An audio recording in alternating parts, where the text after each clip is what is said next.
ใครชงกาแฟมาหอมแท้หึใครชงกาแฟมาฮะนึกว่าพี่ปิง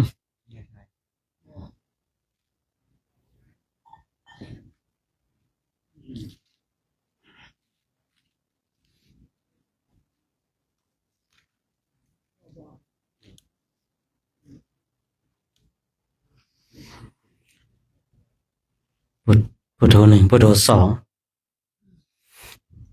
ไม่อยากสวัสดีก็ต้องสวัสดีนะไม่อยากเจอก็ต้องเจอนะยังไงก็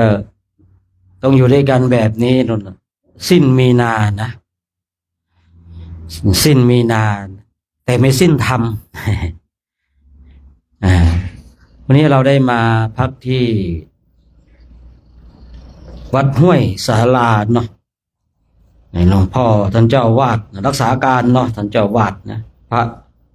ชวโรจน์นะอัตตคุตโตเนาะนะเราได้มาพักที่นี่ได้รับความอนุเคราะห์จากหลวงพ่อเนี่ยหลวงพ่อชวโรจน์ท่านอยู่ที่นี่เนาะ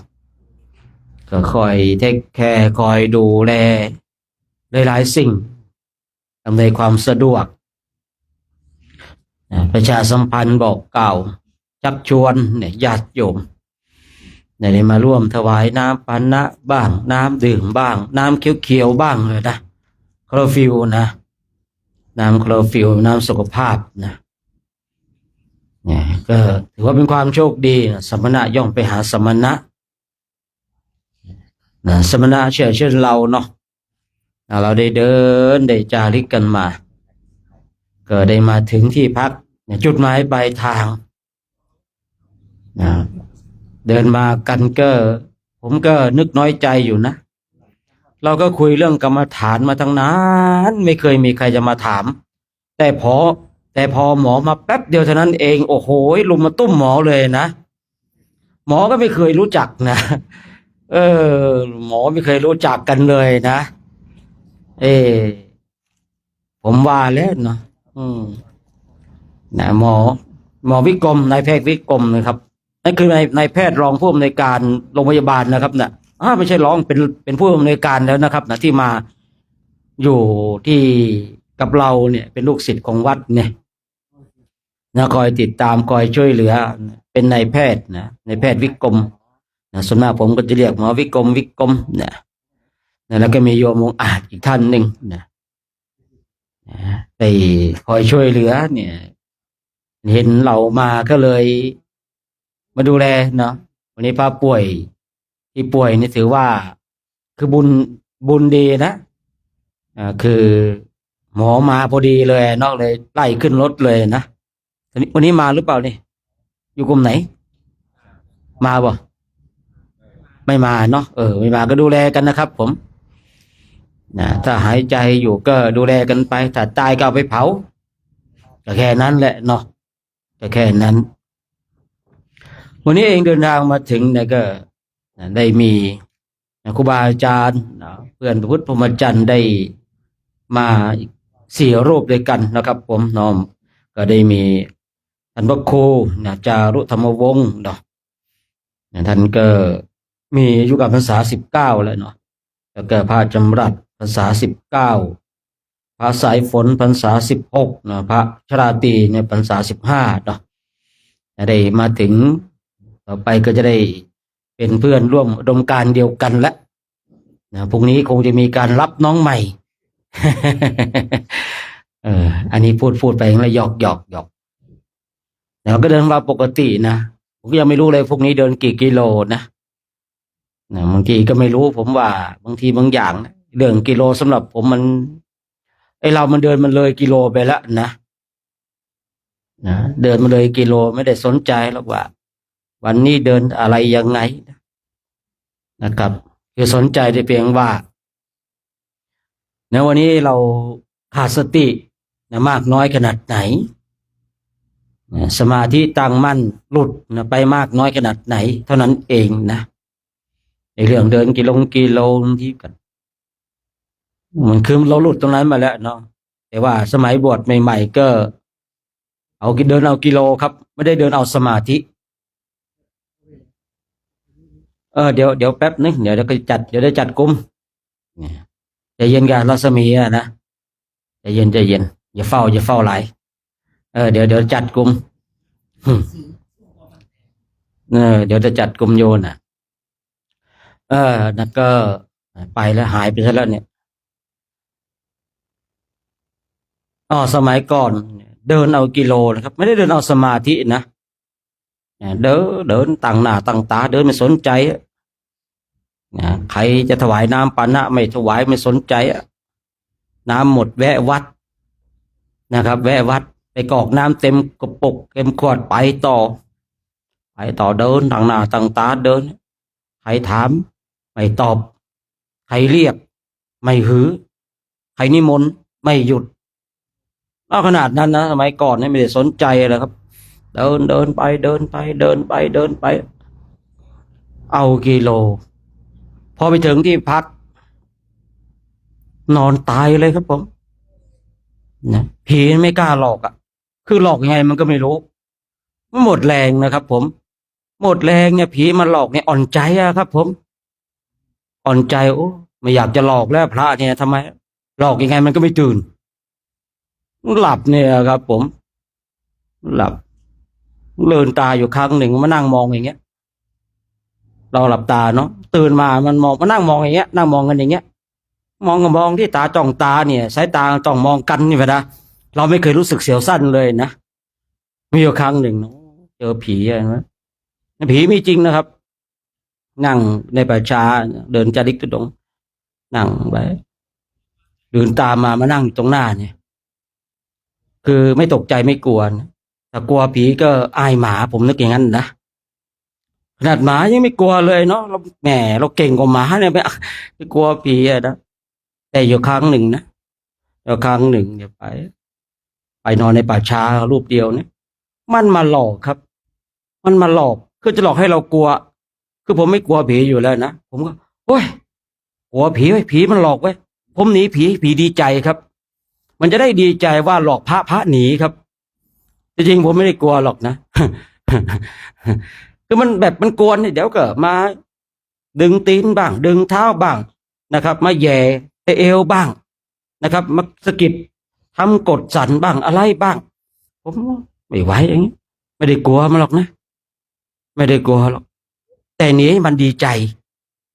มันจะได้ดีใจภาคภูมิใจไปคุยกับพวกผีด้วยกันว่าโอ้โหหลอกพระหนีกระเจิงเลยมันก็คุยกันแบบนี้เหมือนกันนะเออผีเนาะคุยเรื่องผีในวัดไม่กลัวนะไม่น่ากลัวหรอกเนาะฉะนั้นก็เนี่ยไม้ก่อนเดินเอากิโลนะครับเดินพอเราจะมานั่งสมาธิมันนั่งไม่ได้หรอกครับนั่งปุ๊บเนี่ยคือกำลังมันหมดแล้วแต่ช่วงหลังก็เลยเดินเอาสมาธินะ10 กิโลบ้าง15 กิโลบ้าง20 กิโลบ้างถ้าเดินขนาดเนี้ยไม่ได้สมาธิมันไม่เหนื่อยนะ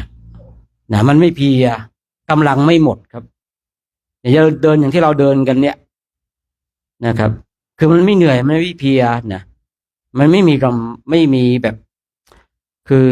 สิ่งที่ทำให้เราเนี่ยหมดกำลังคือเดินแค่10 กว่า กิโลอย่างเงี้ยนะมันเหมาะสำหรับการภาวนาผมเลยเข้าใจที่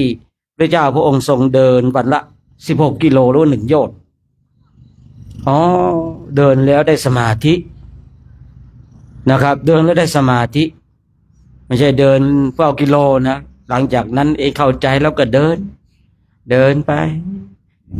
ภาวนาไปถึงที่พักนะสมัยก่อนนะชอบพักป่าช้าเนี่ยเป็นที่พักแล้วมันเป็นรมณียสถานคือมันไปพักในป่าช้าแล้วมันปักกฎแล้วมันสบายแต่ในยุคปัจจุบันเนี่ยนะพักป่าช้าเนี่ยไม่ได้กลัวผีหรอกบางทีคือกลัวพวกนะนักเลงอาชานะครับนักเลงอาชามันชอบไปในห้องน้ำกันนะเนี่ยพอเราไปนะมันไม่เจอเราเนี่ยก็จะปิดปากก็เช่นะช่วงหลังก็เลยไม่ค่อยได้พักป่าช้านะแต่ฉะนั้นก็ของเรานี่เดินวันละ10 กว่า กิโล10 กว่า กิโลไม่ได้เหนื่อยมาก นะครับไม่ได้เหนื่อยมากนะเท้าแตกเท้าพองก็พอให้รู้จักเวทนานะครับพอให้รู้จักเวทนามันเจ็บจี๊ดจี๊ดจัดจัดพอให้มีสติในการเดินนี่แล้วเราก็จะรู้ว่าเจ็บตรงไหนเราจะเหยียบเจอก้อนหินตรงนั้นแล้วเราก็จะรู้เจ็บตรงไหนเราจะเหยียบเจอแต่ก้อนหินต้นนั้นมันจะเจ็บอยู่อย่างนั้นยิ่งเจ็บยิ่งไกลครับยิ่งเจ็บนะยิ่งไกลไม่ใช่ยิ่งเจ็บแล้วสบายนะเดินไปเนี่ยถ้าไม่ชำนาญในเรื่องของเวทนานะครับผมยิ่งเดินยิ่งเจ็บยิ่งเจอยิ่งเดินยิ่งทรมานพวกนี้เคยเป็นมาก่อนแล้วนะพอเดินไปเดินมาเจ็บมากคืนนี้มันไม่ได้ดูตัวเองครับโน่นไปดูครูบาอาจารย์โน่นจะเดินเอาอะไรเอามรรคผลนิพพานวันนี้เลยหรือไงตอนนั้นนะคำว่าครูอาจารย์หายไปเลยนะครับความเกรงกลัวครูอาจารย์เนี่ยบางทีเนี่ยมันหายไปเลยจะเอาบรรลุธรรมวันนี้เลยหรือไงเดินเลยนักหนาเนี่ยเป็นมาก่อนครับเป็นมาก่อนพวกนี้จะเอาบรรลุธรรมวันนี้เลยเนี่ยประชดนะโอ้เห็นการสมัยก่อนเนาะกับพระวัยรุ่นนะเนาะก็เป็นเช่นนั้นนะครับผมเป็นเช่นนั้นฉะนั้นเนี่ยบางทีบางอย่างก็เลยเดินกันมาเราภาวนากันก็ไม่ได้เดินเร็วมากเหมือนสมัยที่พาเดินรุ่นแรกๆรุ่นแรกๆเนี่ยเขาว่าแบบนี้ไม่ได้เรียกเดินหรอกเขาเรียกว่าวิ่งเขาว่ากันนะของเราดีหน่อยเนาะเราเดินฟังเสียงเดินจับเพลินไม่ได้เดินเร็วเหมือนกับสมัยก่อนนะเดินแบบสบายๆเดินให้ได้มีสติมีสัมปชัญญะเนาะในวันนี้เองเนาะนี่ได้กล่าวไว้ว่ามีครูบาอาจารย์ได้เข้ามาร่วมเนาะมาร่วมเดี๋ยวก็จะให้ครูบาอาจารย์ได้ลงกลุ่มเนาะเดี๋ยวขอนิมนต์ท่านพระครูจารุธรรมธรรมวงศ์เนาะพรรษา19กลุ่มหนึ่งเอาอยู่กลุ่มกลุ่มหนึ่งก็แล้วกันเนาะหรือว่ามาอยู่กลุ่ม4ดีมาอยู่กลุ่ม4ดีกว่านะมาครูนี่กลุ่มนี้เนี่ยกลุ่ม4นี่มาอยู่ตรงนี้ดีกว่าเนาะมาดูแลน้องๆหน่อยนะท่านพระครูนะ เอาขยับน้อยนะไม่ต้องต้อนรับน้องใหม่นะไม่ต้องแบบคืนนี้จัดหนัก ขยับหน่อยเนาะท่านพระครูมาตรงนี้เนาะตอนนี้เราก็แบ่งอย่างเงี้ยเนาะตอนทำสังฆกรรมเราก็ว่ากันไปตามวินัยเนาะตอนนี้เราทำตามเดี๋ยวนั่งแทนตรงนี้เลยนะท่านพระครูนะได้พระท่านขยับเนาะ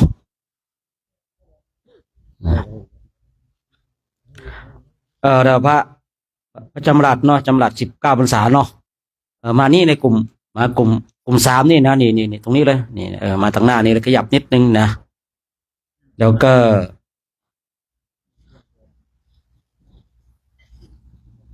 หลวงตาประหยัดกี่พรรษานะ17เนาะท่านนั้นเอาอาจารย์ชาตรีเนาะมาอยู่กลุ่มนี้นะอาจารย์ชาตรีนะนี่กลุ่ม2เนี่ยนะนี่กลุ่ม2ไอ้ทั้งกลุ่ม2ขยับนิดนึงนะครับวันนี้เนาะอาจารย์ชาตรีแล้วก็ท่านหนึ่งก็กลุ่มนี้นะอาจารย์สายฝนเนาะ16 พรรษาเนาะครับผมขยับนิดนึงนั่นแหละ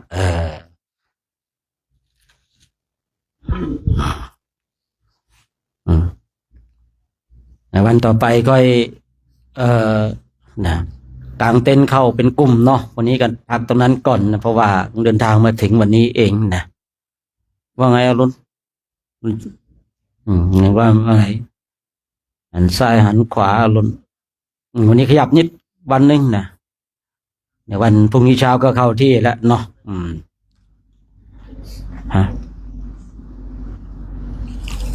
นี่เลยนะจันชาตรีนะหน้านี่เลยก็นี่หลังต่อหลวงตาประหยัดเนี่ยนะหลวงตาประหยัดนี่ท่าน17 พรรษานะจะมาเป็นเพื่อนร่วมอุดมการณ์เดียวกันเนาะ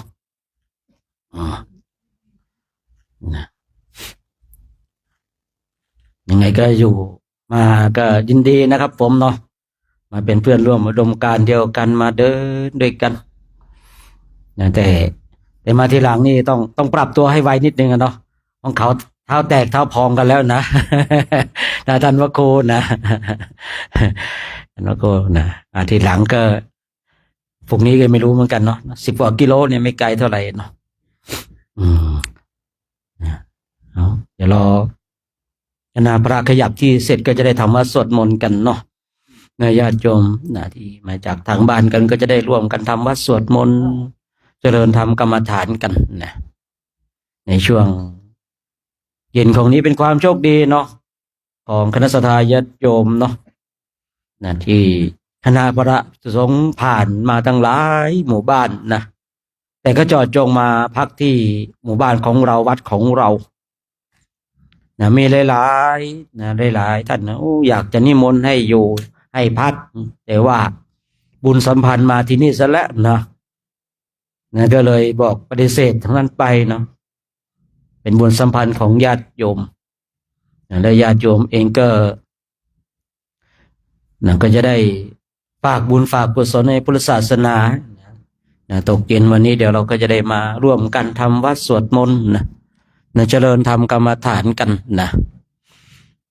หลังจากที่เราทำวัดสวดมนต์เสร็จเนี่ย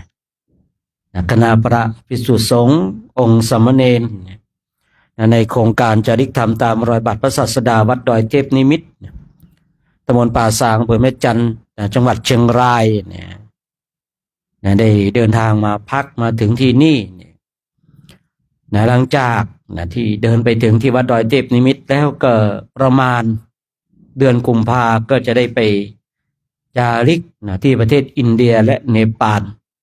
เพื่อกราบสังเวชนียสถานทั้งสี่คือพูดง่ายว่าคณะพระสงฆ์ก็จะโกอินเตอร์นะโกอินเตอร์เนี่ยพระพุทธเจ้าที่ประเทศอินเดียและเนปาลญาติโยมเองก็มีโอกาสจะได้ฝากเลือดฝากเนื้อฝากบุญฝากกุศลไว้กับคณะพระภิกษุสงฆ์ในคณะนี้เนาะเพราะว่าอาตมาภาพเองเห็นญาติโยมเนี่ยถือน้ำปานะบ้างถือน้ำดื่มบ้างมาร่วมด้วยช่วยกันแบบนี้ก็เป็นมงคลกับตัวของเราเนาะเดี๋ยวก็จะได้ทำวัดสวดมนต์กันเดี๋ยวจะได้ให้ท่านปิงได้นำพาสวดมนต์ไหว้พระกันเนาะดังเนี่ยดังนะมนต์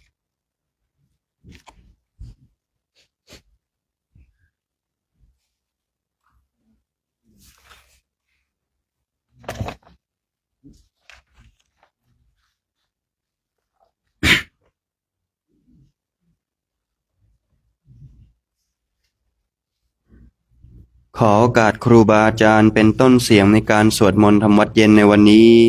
พร้อมกันแล้วกราบกราบ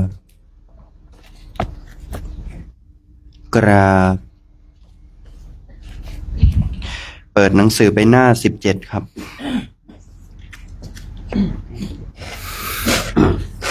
โย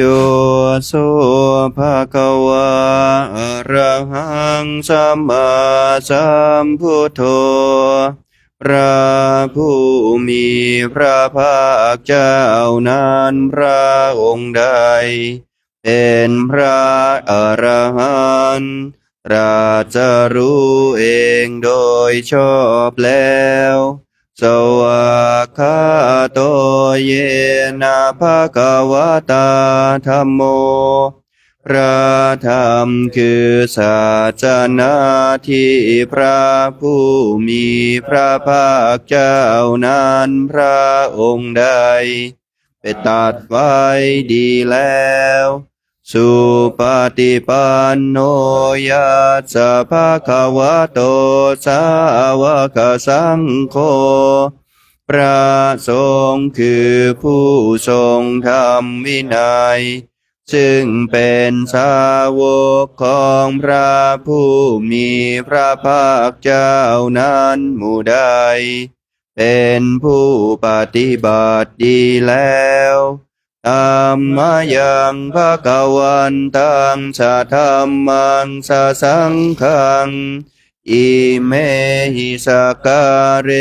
หิยะทาระหังอาโรปิเตหิอภิปุชยามะข้าพระเจ้าขอบูชาอย่างยิ่ง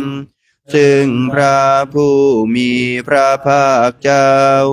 พร้อมทั้งพระสัทธรรมและพระอริยสงฆ์เจ้าทั้งหลายด้วยเครื่องสักการะเหล่านี้ข้าพระเจ้าได้ยกขึ้นประดิษฐานไว้ดีแล้วในที่อันสมควรอย่างยิ่งเช่นนี้สาธุโนพันเตภะคะวะสุจิราปรินิพพุโตปิพระผู้มีพระภาคเจ้าพระองค์นั้นแม้ปรินิพพานนานแล้วก็ตามข้าแต่พระองค์ผู้เจริญซึ่งยังประโยชน์อันยิ่งใหญ่แก่สาธุชนทั้งหลายปัจฉิมาชนตานุกัมปมานาสาอิเมสการเรทุกตาปันนาการภูเตปฏิคันหาตุขอจงรับเครื่องสักการะบรรณาการ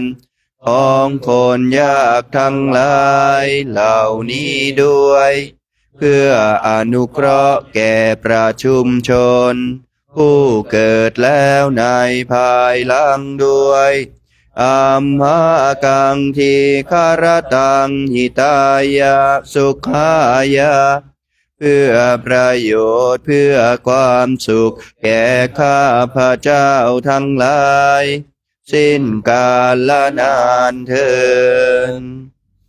อะระหังสัมมาสัมพุทโธ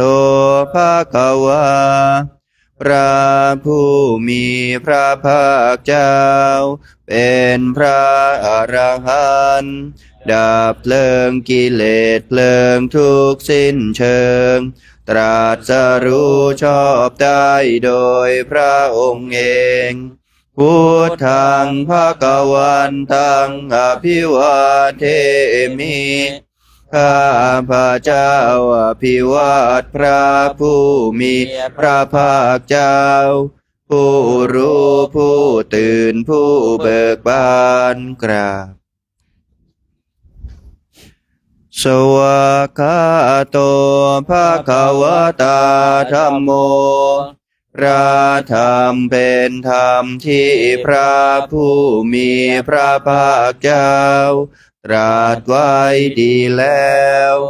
อามังนามาสามิข้าพระเจ้านามัสการพระธรรมกราบ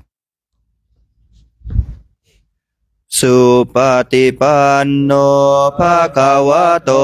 สาวกสังโฆพระสงฆ์สาวกของพระผู้มีพระภาคเจ้าปฏิบัติดีแล้วสังฆังนามามิข้าพระเจ้านอบน้อมพระสงฆ์กราบ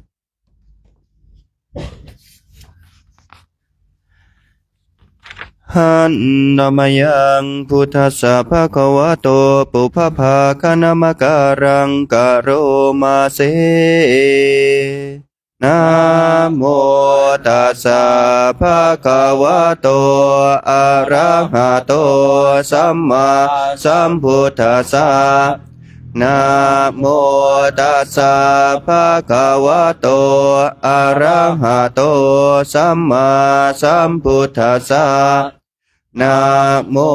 ตัสสะภะคะวะโตอะระหะโตสัมมาสัมพุทธัสสะขอนอบน้อมแด่พระผู้มีพระภาคเจ้าพระองค์นั้นซึ่งเป็นผู้ไกลจากกิเลสตรัสรู้ชอบได้โดยพระองค์เอง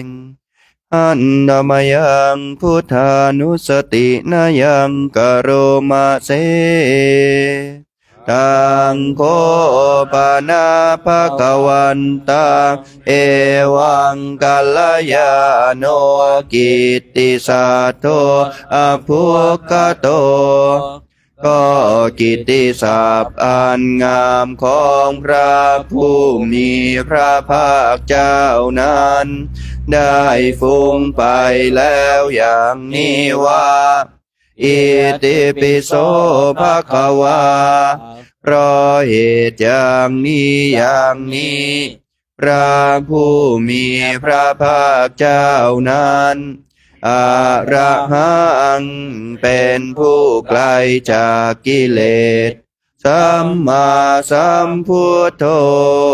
เป็นผู้ตรัสรู้ชอบได้โดยพระองค์เองวิชาจารณะสัมปันโน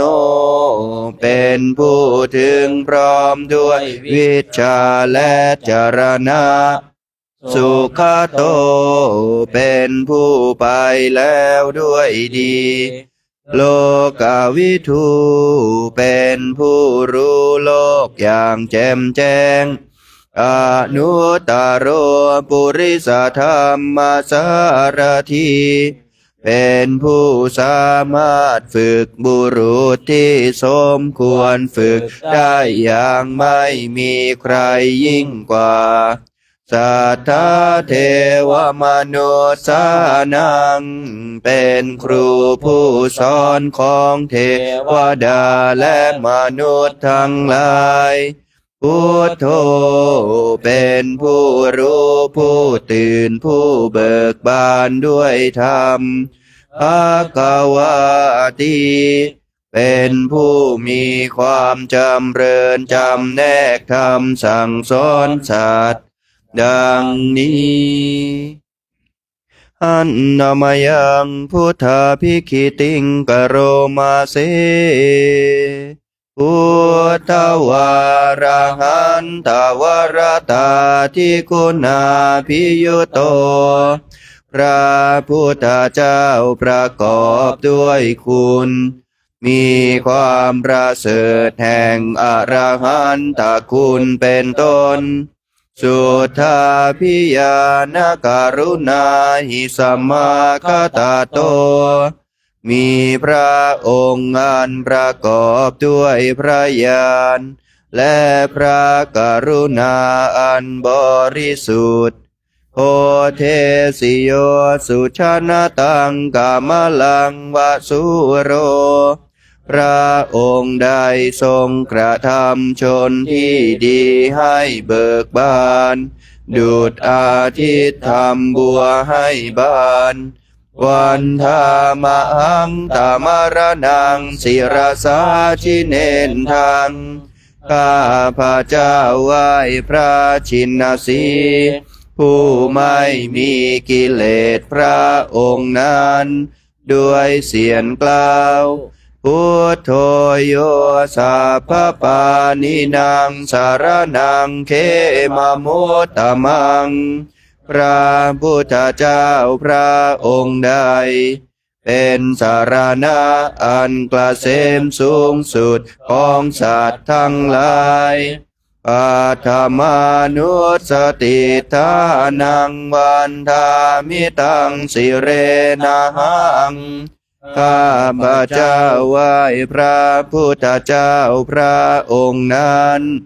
อันเป็นที่ตั้งแห่งความระลึกองค์ที่หนึ่งด้วยเสียงกล่าวพุทธัสสะหัสสมิทาโสวะพุทโธเมสามิกิสโรข้าพระเจ้าเป็นทาสของพระพุทธเจ้าพระพุทธเจ้าเป็นนายมีอิสระเหนือข้าพระเจ้า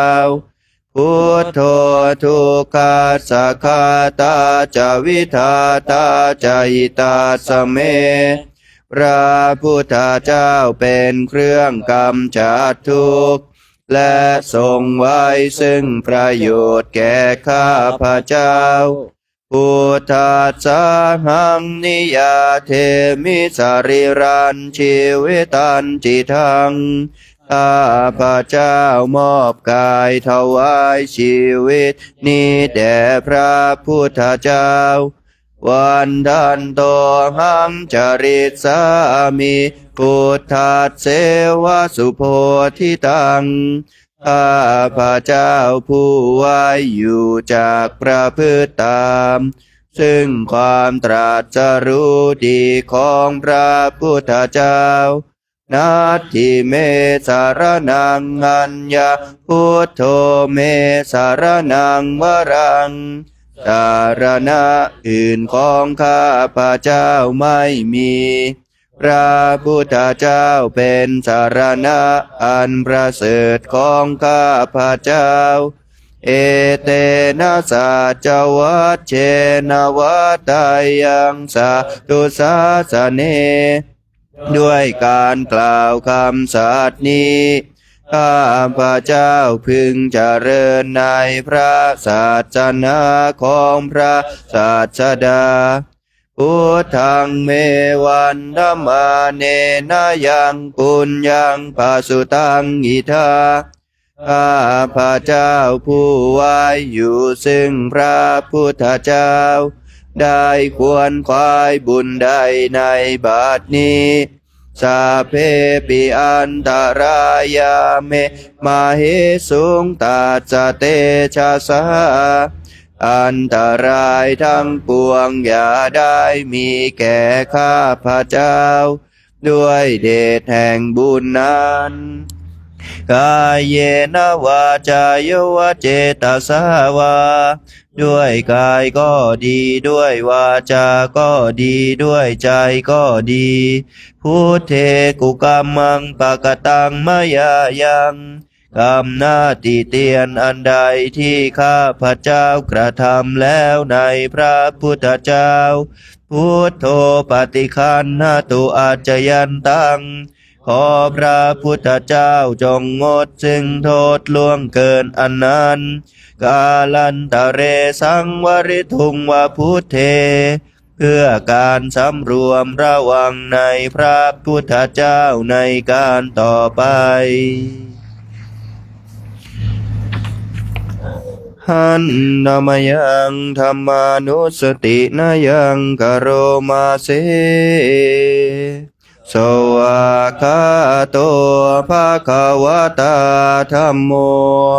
พระธรรมเป็นสิ่งที่พระผู้มีพระภาคเจ้าได้ตรัสไว้ดีแล้วสันทิฏฐิโกเป็นสิ่งที่ผู้ศึกษาและปฏิบัติพึงเห็นได้ด้วยตนเองอากาลิโกเป็นสิ่งที่ปฏิบัติได้และให้ผลได้ไม่จำกัดการเอหิปัสสิโกเป็นสิ่งที่ควรกล่าวกับผู้อื่นว่าท่านจงมาดูเถิดโอปานายิโก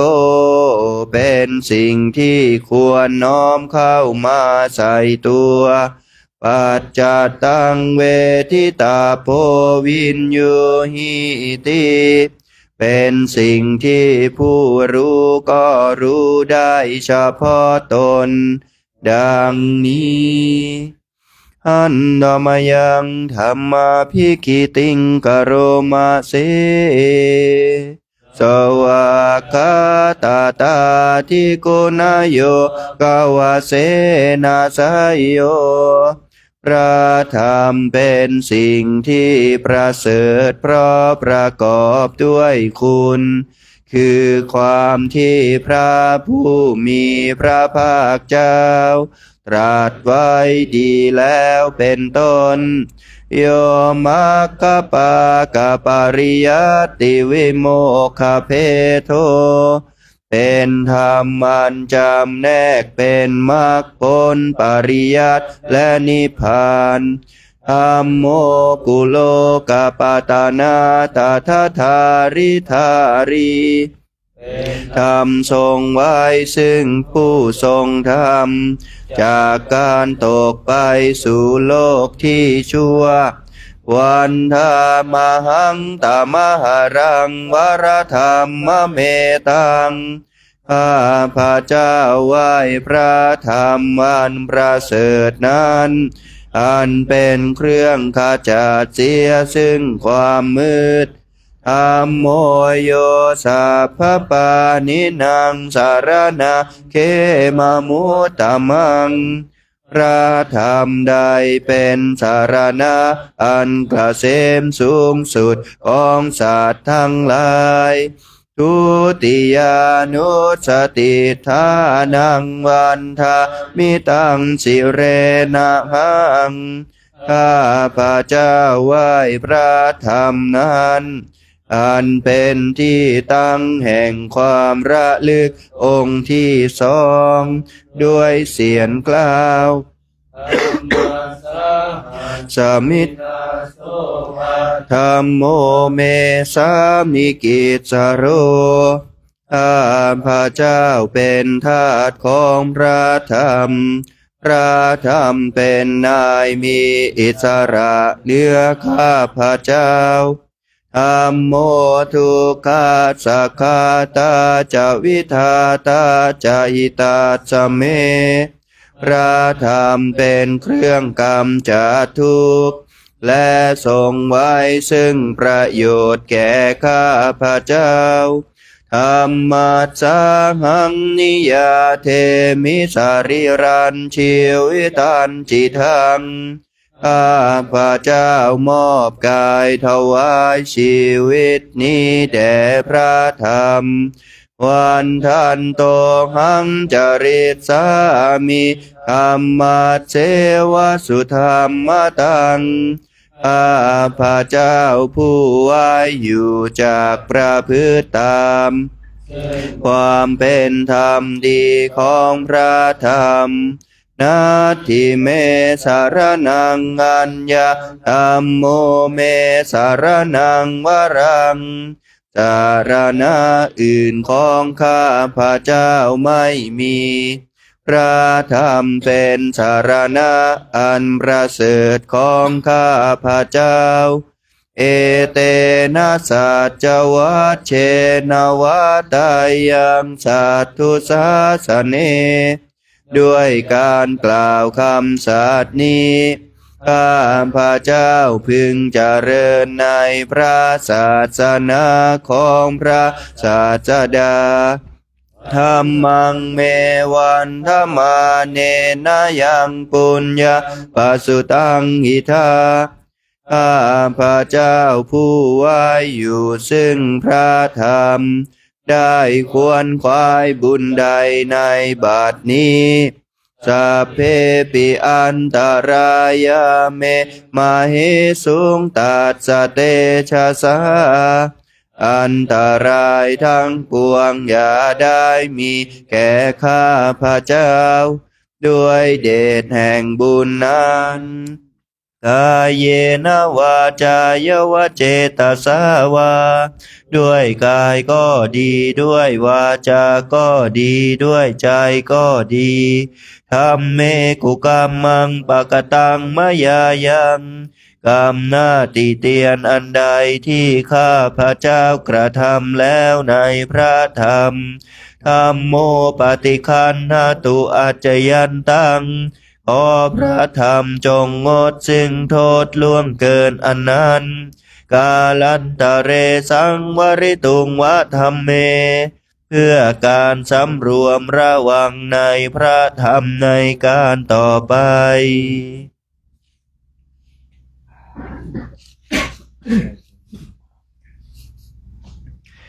หันธรรมยังสังขานุสตินายังกโรมาเสสุปฏิปันโนภะคะวะโตสาวกสังโฆทรงสาวกของพระผู้มีพระภาคเจ้าหมู่ใดป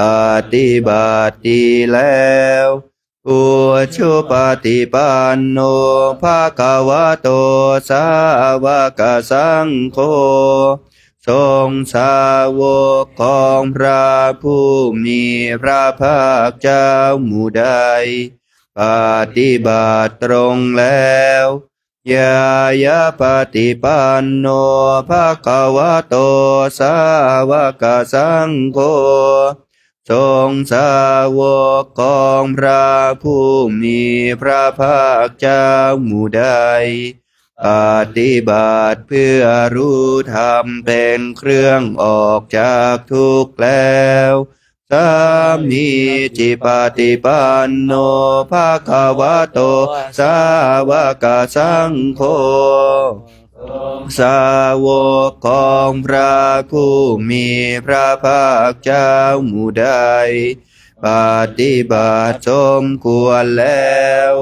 ยาทิทังได้แก่บุคคลเหล่านี้คือชาตาริปุริสายุคานิอัตถปุริสปุคลาผู้แห่งบุรุษสี่คู่นับเรียมตัวบุรุษได้8บุรุษเอสาภะคะวะโตสาวกสังโฆนั่นแหละทรงสาวกของพระผู้มีพระภาคเจ้าอาหุนายโยเป็นสมควรแก่สักการะที่เขานำมาบูชาปาหุนายโยเป็นสมควรแก่สักการะที่เขาจัดไว้ต้อนรับอากินายโยเป็นผู้ควรรับทักษิณาทานอัญชลีการณิโยเป็นผู้ที่บุคคลทั่วไปควรทำอัญชลีอนุตตรังปุญญเขตาโลกัสสติเป็นเนื้อนาบุญของโลกไม่มีนาบุญอื่นยิ่งกว่าดังนี้อันนมยังสังฆาภิกิติงกโรมาเสสัทธรรมโชสุปฏิปันติคุณาทิยุโตพระสงฆ์ที่เกิดโดยพระสัทธรรมประกอบด้วยคุณมีความปฏิบัติดีเป็นต้นโยธาพิโทอริยปุคลสังฆเสโทเป็นหมู่แห่งพระอริยบุคคลนั้นประเสริฐ8จำพวกศีลาทิธรรมปวาราสยกายจิตโตมีกายและจิตอันอาศัยธรรมมีศีลเป็นต้นนันบวรวันธามังตมริยานาคนังสุสุทังข้าพระเจ้าไหว้หมู่แห่งพระอริยเจ้าเหล่านั้นอันบริสุทธิ์ด้วยดีสังโฆโยสัพพปานินังสารณะเขมามุตตมังพระสงฆ์หมู่ใดเป็นสารณะอันเกษมสูงสุดของสัตว์ทั้งหลายตติยานุสติทานังวันธามิตังสิเรนะหังข้าพระเจ้าไหว้พระสงฆ์หมู่นั้นอันเป็นที่ตั้งแห่งความระลึกองค์ที่3ด้วยเสียงกล่าวสังฆัสสะหัสสมิทาโสวะสังโฆเมสามิกิสโรข้าพระเจ้าเป็นทาสของพระสงฆ์พระสงฆ์เป็นนายมีอิสระเหนือข้าพระเจ้า สังโฆทุกขาสักขาตาจะวิทาตาจะหิตาสเมพระทรงเป็นเครื่องกำจัดทุกข์และทรงไว้ซึ่งประโยชน์แก่ข้าพเจ้าสังฆัสสะหังนิยาเทมิสริรันชีวิตันจิตังข้าพระเจ้ามอบกายถวายชีวิตนี้แด่พระสงฆ์วันดันโตหังจริตสามิสังฆัสโสปฏิปันนตังข้าพระเจ้าผู้ไว้อยู่จากประพฤติตามซึ่งความปฏิบัติดีของพระสงฆ์นาทิเมสารนังอัญญาสังโฆเมสารนังวรังสารณะอื่นของข้าพระเจ้าไม่มีพระสงฆ์เป็นสารณะอันประเสริฐของข้าพระเจ้าเอเตนะสัจวัชเชนะวัตยังสัตตุสาสเนด้วยการกล่าวคำสัตย์นี้ข้าพระเจ้าพึงเจริญในพระศาสนาของพระศาสดาสังฆังเมวันธรรมาเนนะยังปุญญังปัสสุตังหิทาข้าพระเจ้าผู้ไว้อยู่ซึ่งพระสงฆ์ได้ควรควายบุญใดในบัดนี้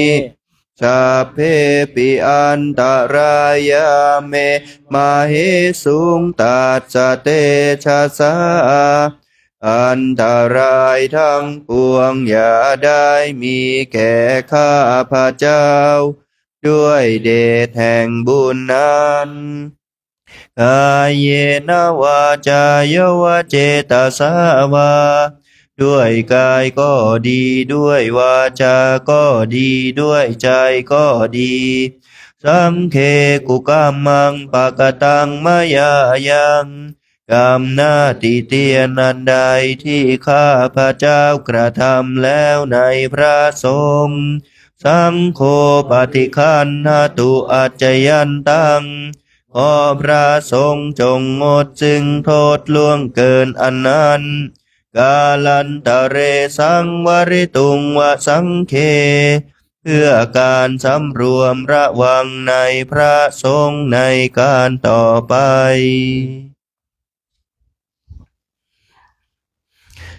เปิดหนังสือไปที่หน้า57ครับ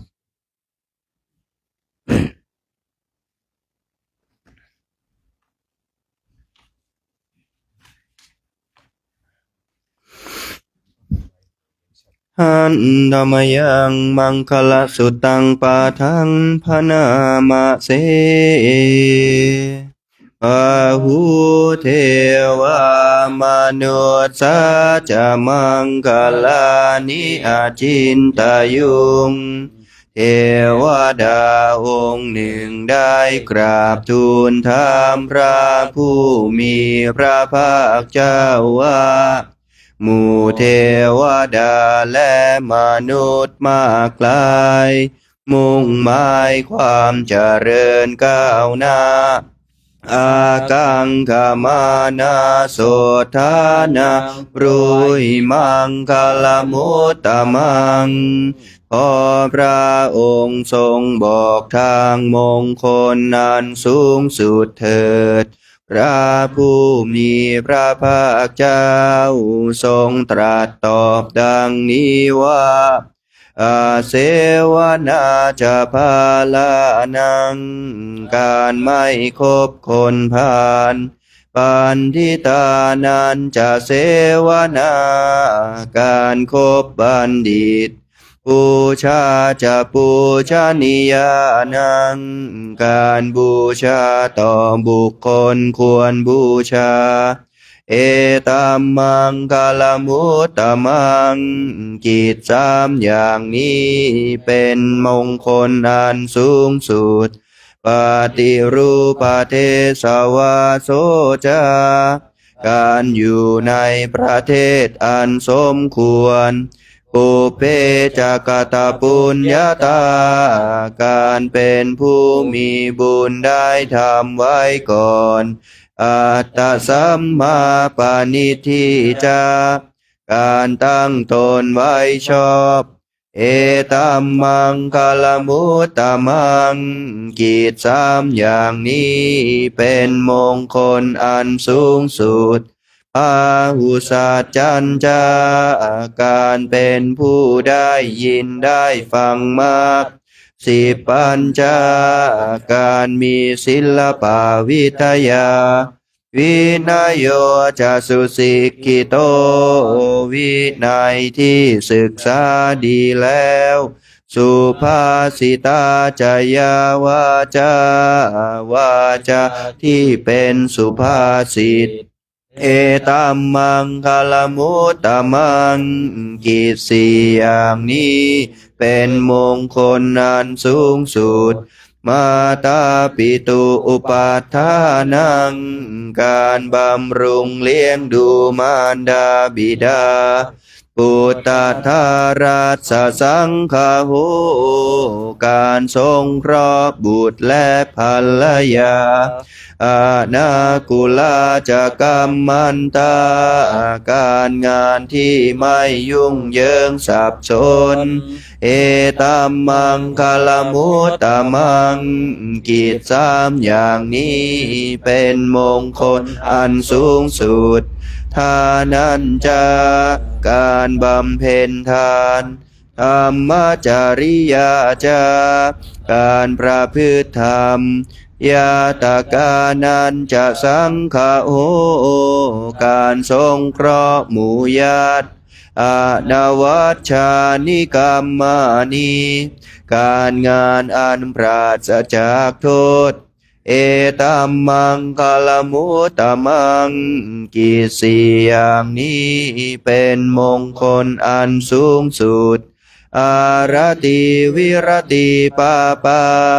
การงดเว้นจากบาปกรรมมัจจปานาจะสัญญโม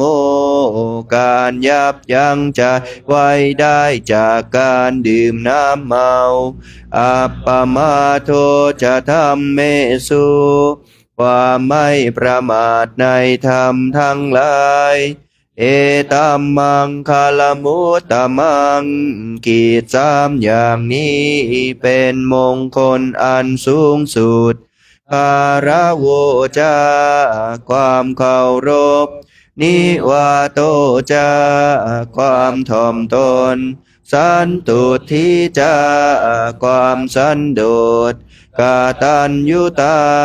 ความกตัญญูกาเลนะธรรมัสสวนัง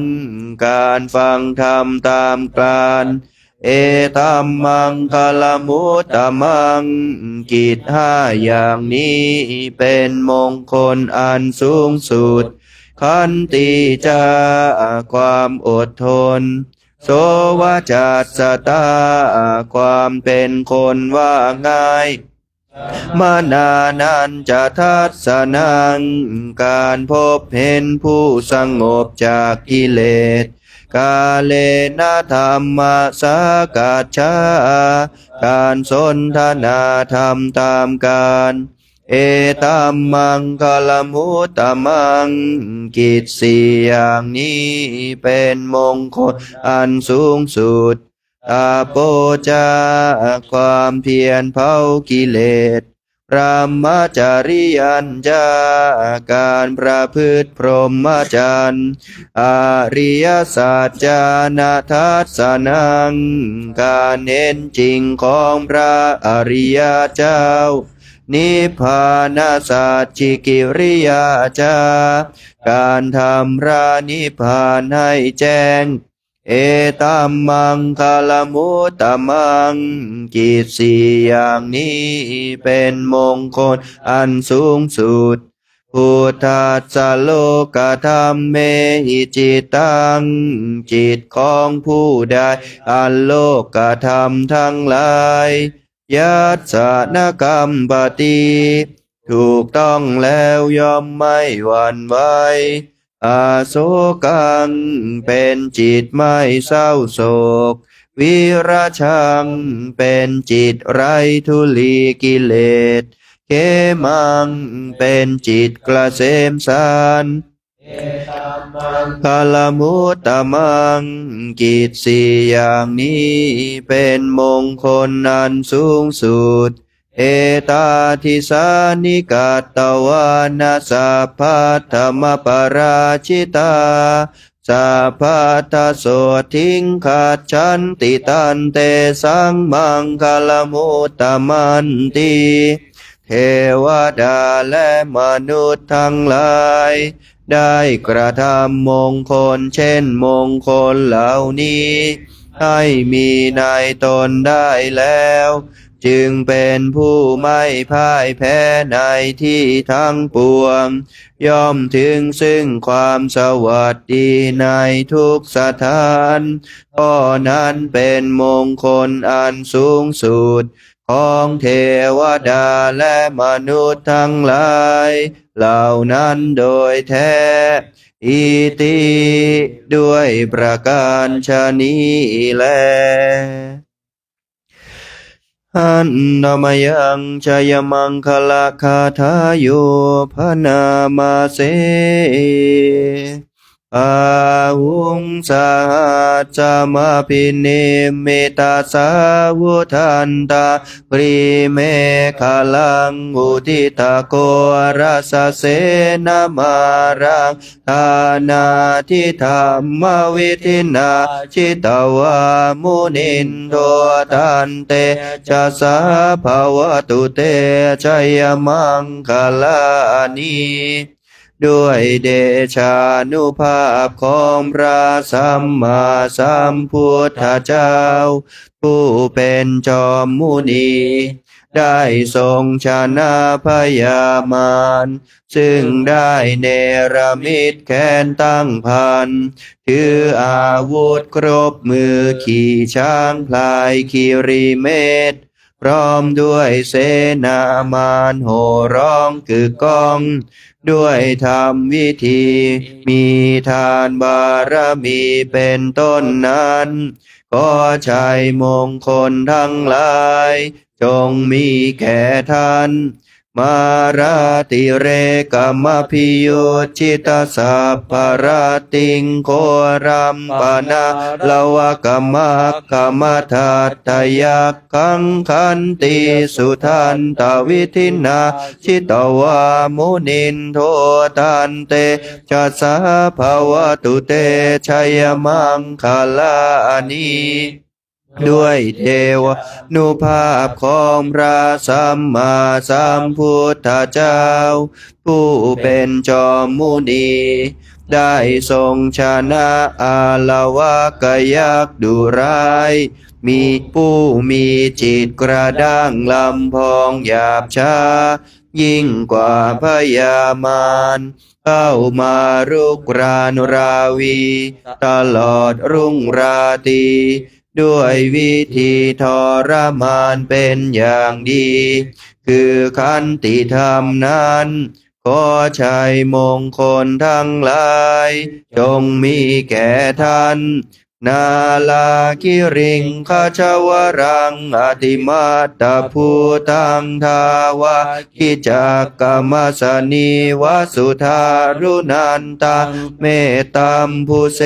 กวิธินาชิตวามุนินโทตันเต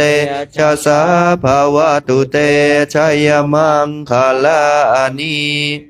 ด้วยเดชานุภาพของพระสัมมาสัมพุทธเจ้าผู้เป็นจอมมุนีได้ทรงชนะพญาช้างนาลาคิรี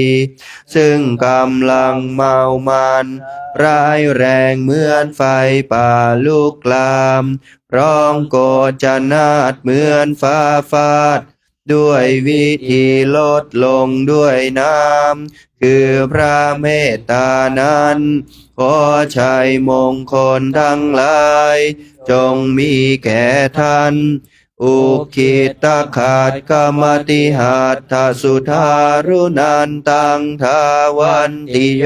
ชนะปะทังคุลิมาลวันตังอิทธิพิสังคตมโน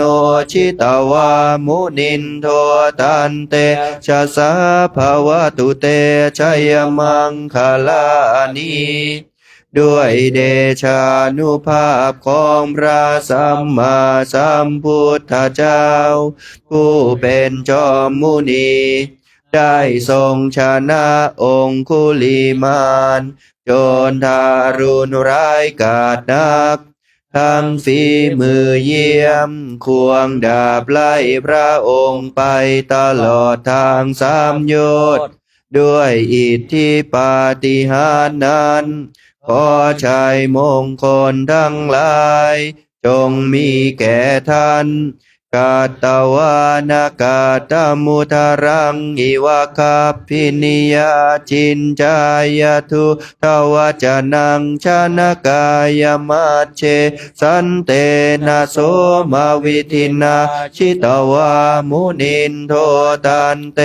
จะสาภวตุเตชัยมังคลานีเดชานุภาพของพระสัมมาสัมพุทธเจ้าผู้เป็นจอมมุนีได้ทรงชนะนางจินจามานวิกาที่ทำมารยาเสแสร้งกล่าวโทษพระองค์โดยผูกท่อนไม้กลมแนบเข้ากับท้องทำเป็นประดุจมีท้องแก่ด้วยสมาธิวิธีในท่ามกลางประชุมชนขอชัยมงคลทั้งหลายจงมีแก่ท่านสัจจังวิหายมติสัจจกวาทะเกตุงวาทะพิโรปิตมนังอติอันทภูตังปัญญาปฏิปัจฉลิโตชิตวามุนินโทตันเตชะสาภวตุเตชัยมังคลานีด้วยเดชานุภาพของพระสัมมาสัมพุทธเจ้าผู้เป็นจอมมุนีผู้รุ่งเรืองด้วยดวงประทีปคือพระปัญญาได้พบทางชนะสัจจกนิครนผู้มีนิสัยตลบตะแลงมีสันดานโอ้อวดมืดมนด้วยเทศนายานวิธีนั้นชัยมงคลทั้งหลายจงมีแก่ท่านนันโทปานันทพุชะคังวิพุทังมหิทิงปุเตนะเทระพุชะเขนะธรรมปยันโตอิทุปะเท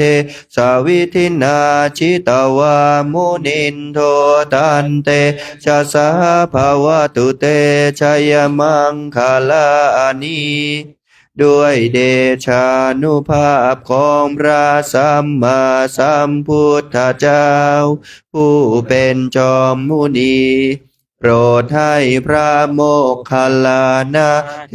ระพุทธชิโนรสเน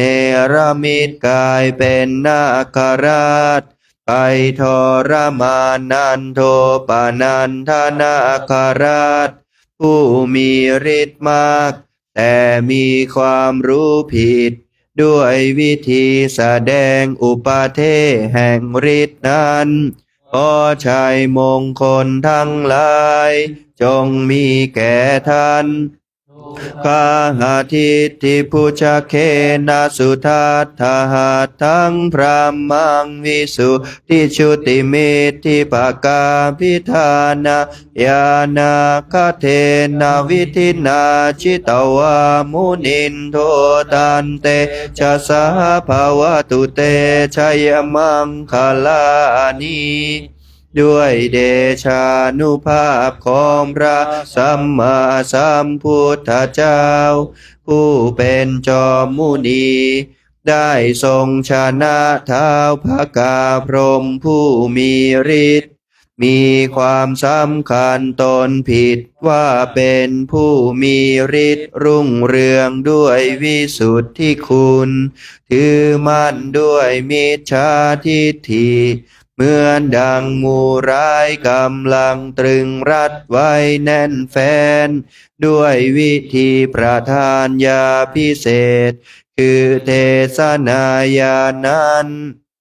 ใจมงคลทั้งหลายจงมีแก่ท่านเอตาปิพุทธชัยมังคลาอัตถคาทายโยวาจโนทินะสารเตมตันที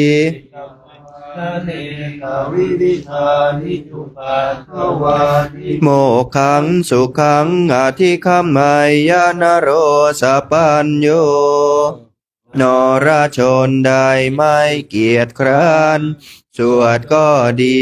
ระลึกก็ดีซึ่งพระพุทธชัยมงคล8 คาถาแม้เหล่านี้ทุกวันนรชนนั้นจะพึงละเสียได้ซึ่งอุปัฏฐวะอันตรายทั้งปวงมีประการต่างๆเป็นอเนกถึงซึ่งวิโมกข์สิวาลัยอันเป็นบรมสุขแลมหาการุณิโกนาโถผู้เป็นที่พึ่งของสัตว์ประกอบแล้วพระมหากรุณาอิตายาสัพพปานินางปุเรตวะปารมีสัพพายังบารมีทั้งหลายทั้งปวงให้เต็มเพื่อประโยชน์แก่สรรพสัตว์ทั้งหลายปัตโตสัมโพธิมุตตมังถึงแล้วซึ่งความตรัสรู้อันอุดมเอเตนะสัจวัชเชนะด้วยการกล่าวคำสัตย์นี้โหตุเตชยมังคลังขอชัยมงคลจงมีแก่ท่านชยันโตโพธิยามูเลสักกายานะนันทิวัตตโนเอ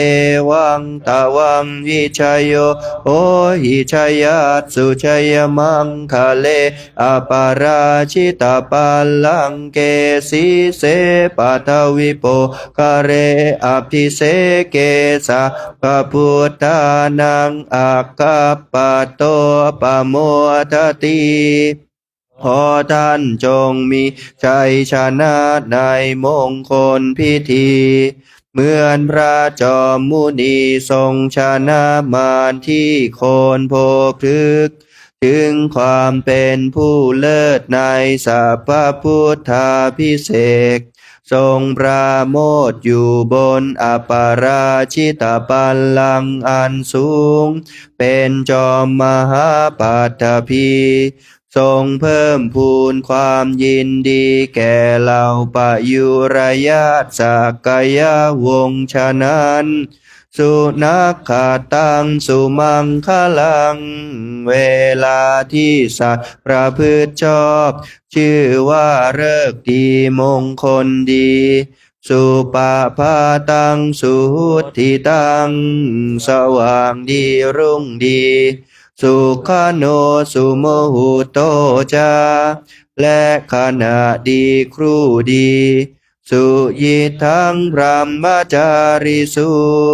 บูชาดีแล้วในพรหมจารีบุคคลทั้งหลายปาทักขินังกายกรรมังกายกรรมเป็นประทักษิณส่วนเบื้องขวาวาจากรรมังปาทักขินังวาจีกรรมเป็นประทักษิณส่วนเบื้องขวาปาทักขินังมโนกรรมังมโนกรรมเป็นประทักษิณส่วนเบื้องขวาปณิทิเตปาทักขินา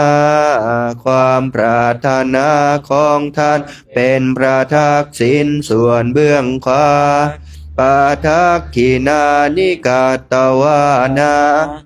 สัตว์ทั้งหลายทำกรรมอันเป็นประทักษิณส่วนเบื้องขวาลาพันตาเทปทักขิเนย่อมได้ประโยชน์ทั้งหลายอันเป็นประทักษิณส่วนเบื้องขวาเปิดหนังสือไปหน้า95ครับกรวดน้ำตอนเย็น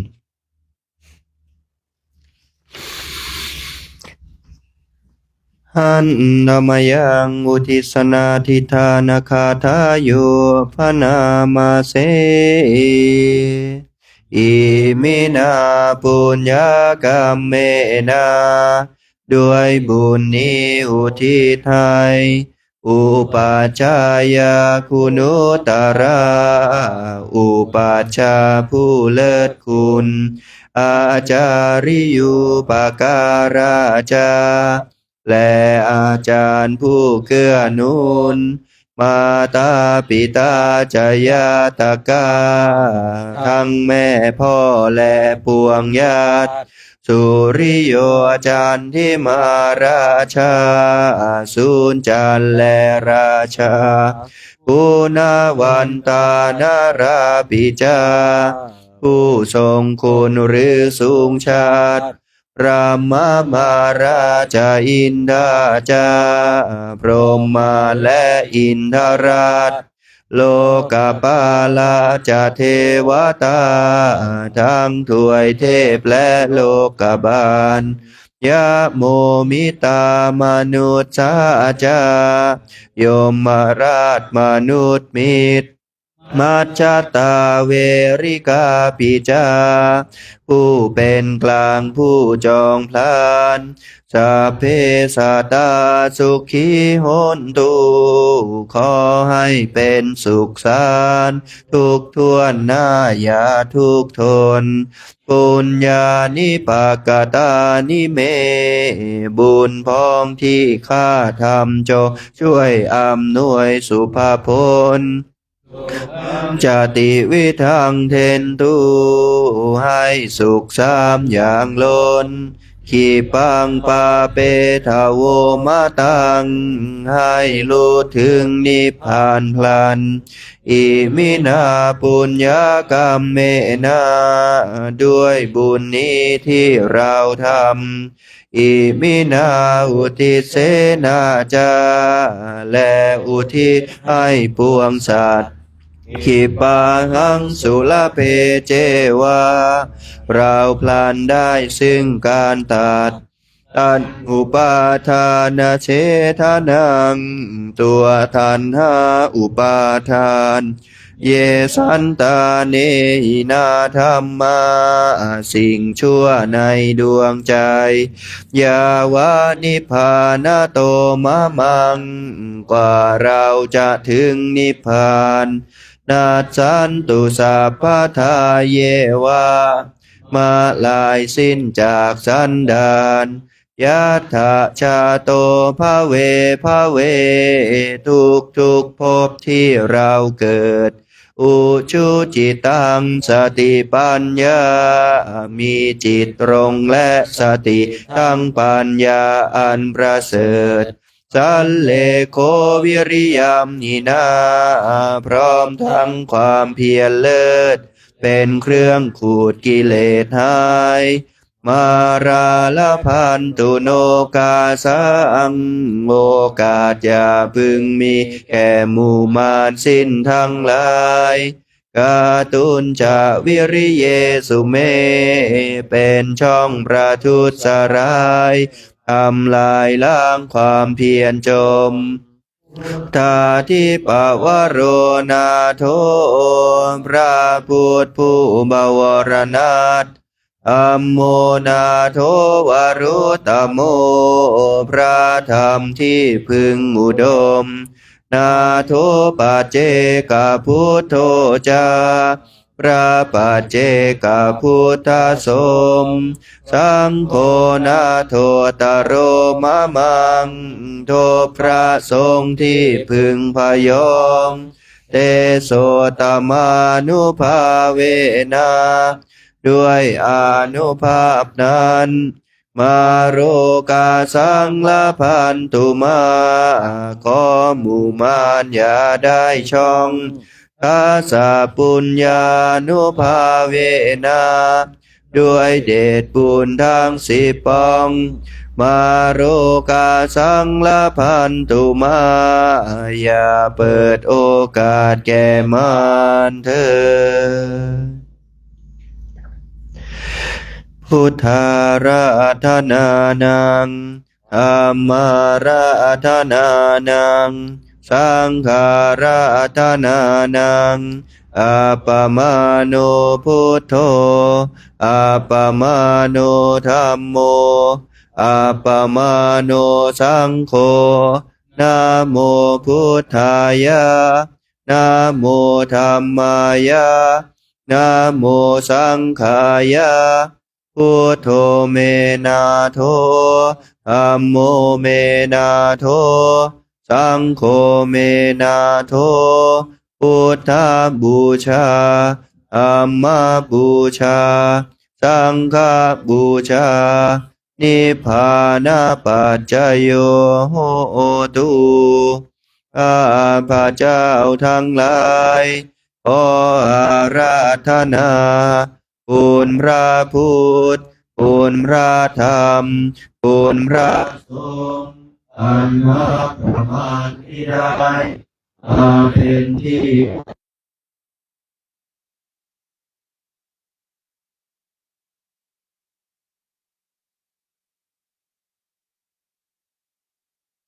เจ้าทั้งหลายให้ตั้งมั่นอยู่ด้วยธรรมเจริญไปด้วยธรรมพร้อมทั้งให้เจริญด้วยสติปัญญาญาณเข้าถึงธรรมอันเป็นเครื่องพ้นทุกข์ให้ถึงซึ่งสันติสุขเป็นผู้รู้ผู้ตื่นผู้เบิกบานโดยไพบูลย์ทุกประการและจงยังประโยชน์ให้ถึงพร้อมทั้งส่วนตนบุคคลอื่นชีวิตอื่นอันเป็นเพื่อนทุกข์เกิดแก่เจ็บตายด้วยการทั้งหมดทั้งสิ้นตลอดกาลนานเทอญ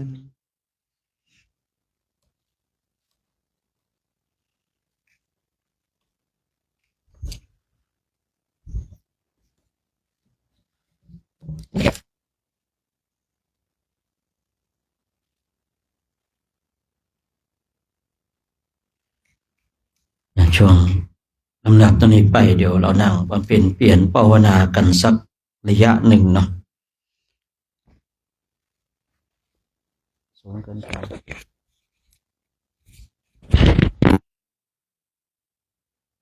ให้เรานั่งเท้าขวาทับเท้าซ้ายมือขวาทับมือซ้าย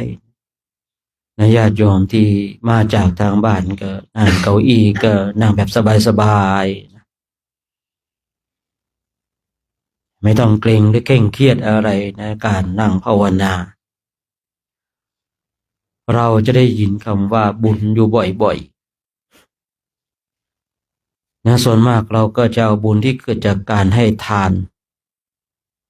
นะวันนี้เป็นโชคอันดีเป็นลาภอันประเสริฐของคณะสัตยาติโยมนะที่จะมาเอาบุญที่เกิดจากการเจริญจิตตภาวนาและการฟังธรรมนะยิ่งเราได้มาเจริญจิตตภาวนากับการฟังธรรมพร้อมกับคณะพระภิกษุสงฆ์เช่นนี้ถือว่าเป็นเรื่องที่หาได้ยากในยุคปัจจุบันนะที่จะมีพระสงฆ์องค์เจ้าได้มาเป็นแบบอย่างในการเจริญจิตตภาวนาให้กับเราได้ยินข่าวเสื่อมเสียเกี่ยวกับพระสงฆ์องค์เจ้าวันนี้เราท่านทั้งหลายได้เห็นพระภิกษุสงฆ์องค์เจ้าพร้อมกับสามเณรแม่ชีมานั่งภาวนาหลังจากที่ได้เดินตากแดดมาตากแดดมาถึงก็มานั่งบำเพ็ญเพียรภาวนาเพียงแต่เราได้เห็นท่านเดินได้เห็นท่านนั่ง ถ้าเราจะเอาบุญก็เกิดขึ้นได้เห็นก็เป็นบุญตาได้เจรจาก็เป็นบุญปากได้อุปถากก็ได้เป็นบุญใจฉะนั้นเมื่อญาติโยมได้นั่งมาเป็นเปลี่ยนภาวนาพร้อมกับพระภิกษุสงฆ์แล้วเพียงแต่เราทำจิตของเราให้นิ่งๆทำจิตของเราให้สงบแค่นี้ก็ได้บุญแล้วคือเราต้องเก็บเกี่ยวกอบโกยบุญกุศลกันบุญที่เกิดจากการให้ทานญาติโยมทำอย่างเป็นประจำบุญที่เกิดจากการรักษาศีลญาติโยมบางคนบางท่านก็รักษาในวันพระแต่บุญที่เกิดจากการเจริญจิตตภาวนาบางคนก็ละเลยมีคำกล่าวว่าถ้าถามถึงสุดยอดของบุญของกุศลนั้นการเจริญจิตตภาวนาถือว่าเป็นสุดยอดของบุญสุดยอดของกุศลเพราะการเจริญจิตตภาวนานั้นทำให้เราได้บุญง่ายๆเพียงแต่เรามาทำจิตใจของเราให้สงบแต่ถ้าว่าในชาตินี้เราไม่ถึงมรรคไม่ถึงผลไม่สามารถจะเข้ามรรคผลนิพพานได้เกิดไปชาติหน้าเรามีสติมีปัญญาที่ดีแต่เราไม่มีทรัพย์ไม่มีรูปร่างหน้าตาที่ดีเลยเพราะเรามุ่งแต่จะเอาบุญที่เกิดจากการเจริญจิตตภาวนาอย่างเดียวฉะนั้นผู้มีปัญญาทั้งหลายคำที่เขาบอกว่าการเจริญจิตตภาวนาเนี่ยเป็นสุดยอดของบุญสุดยอดของกุศลถูกต้องแล้ว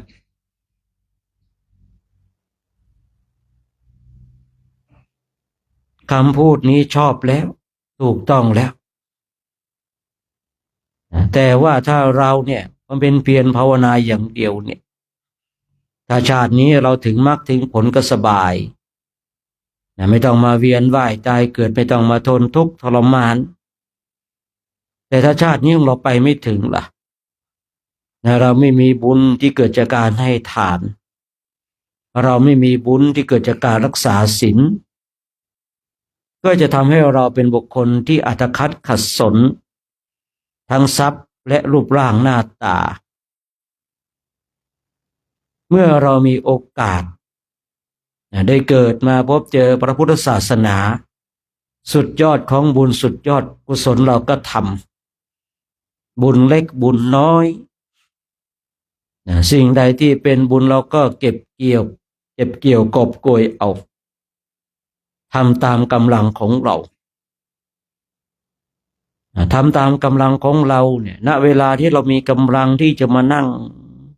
บำเพ็ญเพียรภาวนาทำใจของเราสงบ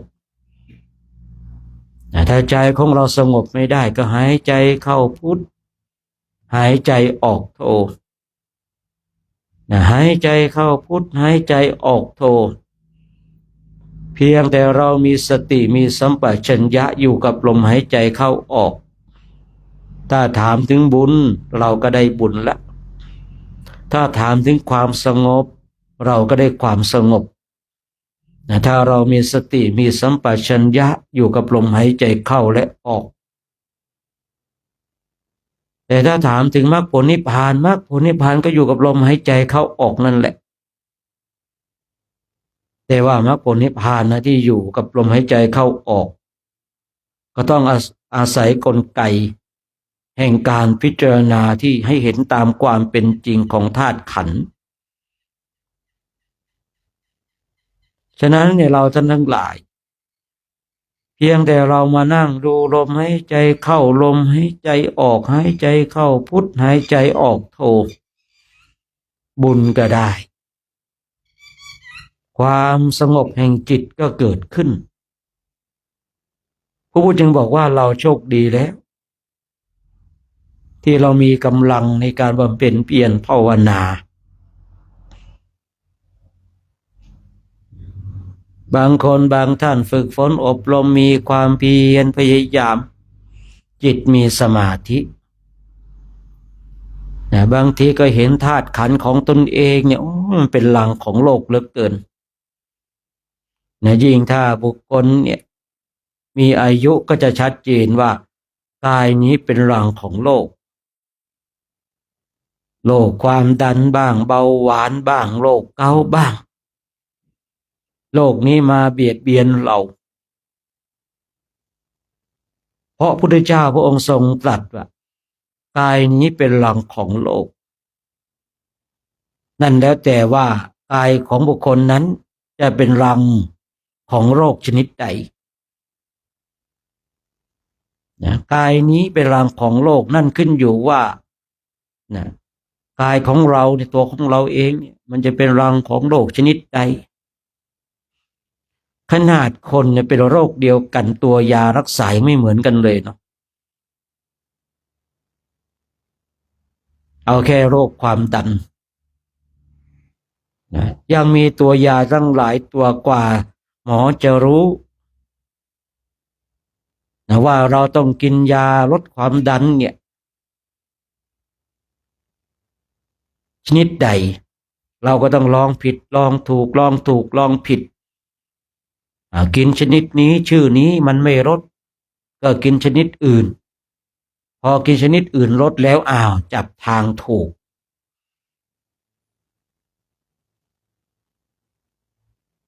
ขนาดโรคอย่างเดียวกันแต่ตัวยายังแตกต่าง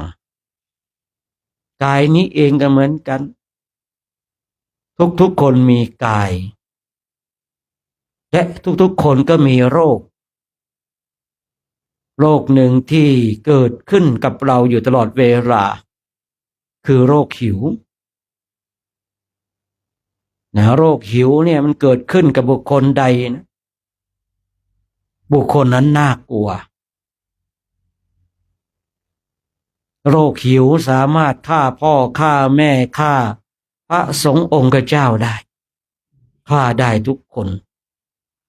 โรคหิวเนี่ยจึงมีกันทุกคนทีนี้โรคหิวเนี่ยมันรักษาด้วยยาอะไรพระพุทธเจ้าพระองค์เนี่ยทรงปรุงสูตรยา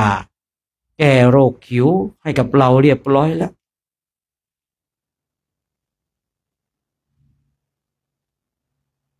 ทีนี้ย้อนกลับมาดูตัวของเราว่าเราเนี่ยมีโรคอะไรบ้างตอนนี้บางคนบางท่านนั่นก็เป็นโรคนั้นโรคนี้เราอย่าไปค้ำควรอย่าไปเศร้าโศกเสียใจเพราะพระพุทธเจ้าพระองค์ทรงเตือนสติเราอยู่ตลอดว่ากายนี้เป็นหลังของโลกเมื่อเราเป็นโรคใดโรคหนึ่งเราก็ยอมรับในโรคนั้นแล้วเอาโรคนั้นมาเป็นเครื่องเตือนจิตเตือนใจว่าวันนี้เราได้ให้ทานหรือยังวันนี้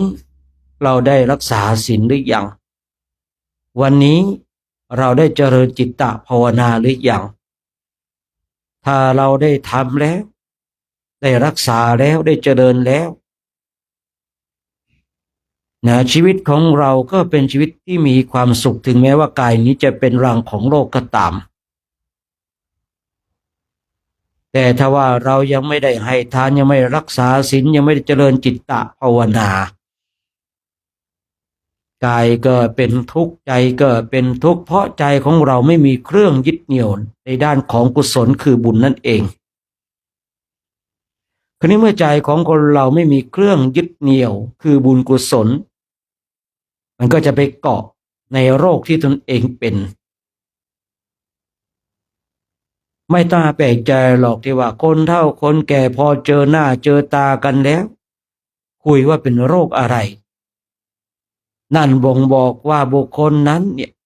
ใจเนี่ยไปเกาะเกี่ยวกับโรคนั้นแต่ถ้าคนเฒ่าคนแก่คนใดถึงแม้ว่ากายนี้เป็นโรคใดโรคหนึ่งก็ตามแต่พอไปเจอคนนั้นคนนี้ถามว่าเป็นยังไงบ้างได้ไปทำบุญสุนทานไหม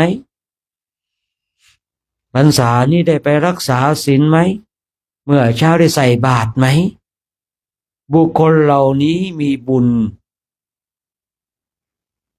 เป็นเครื่องยึดติด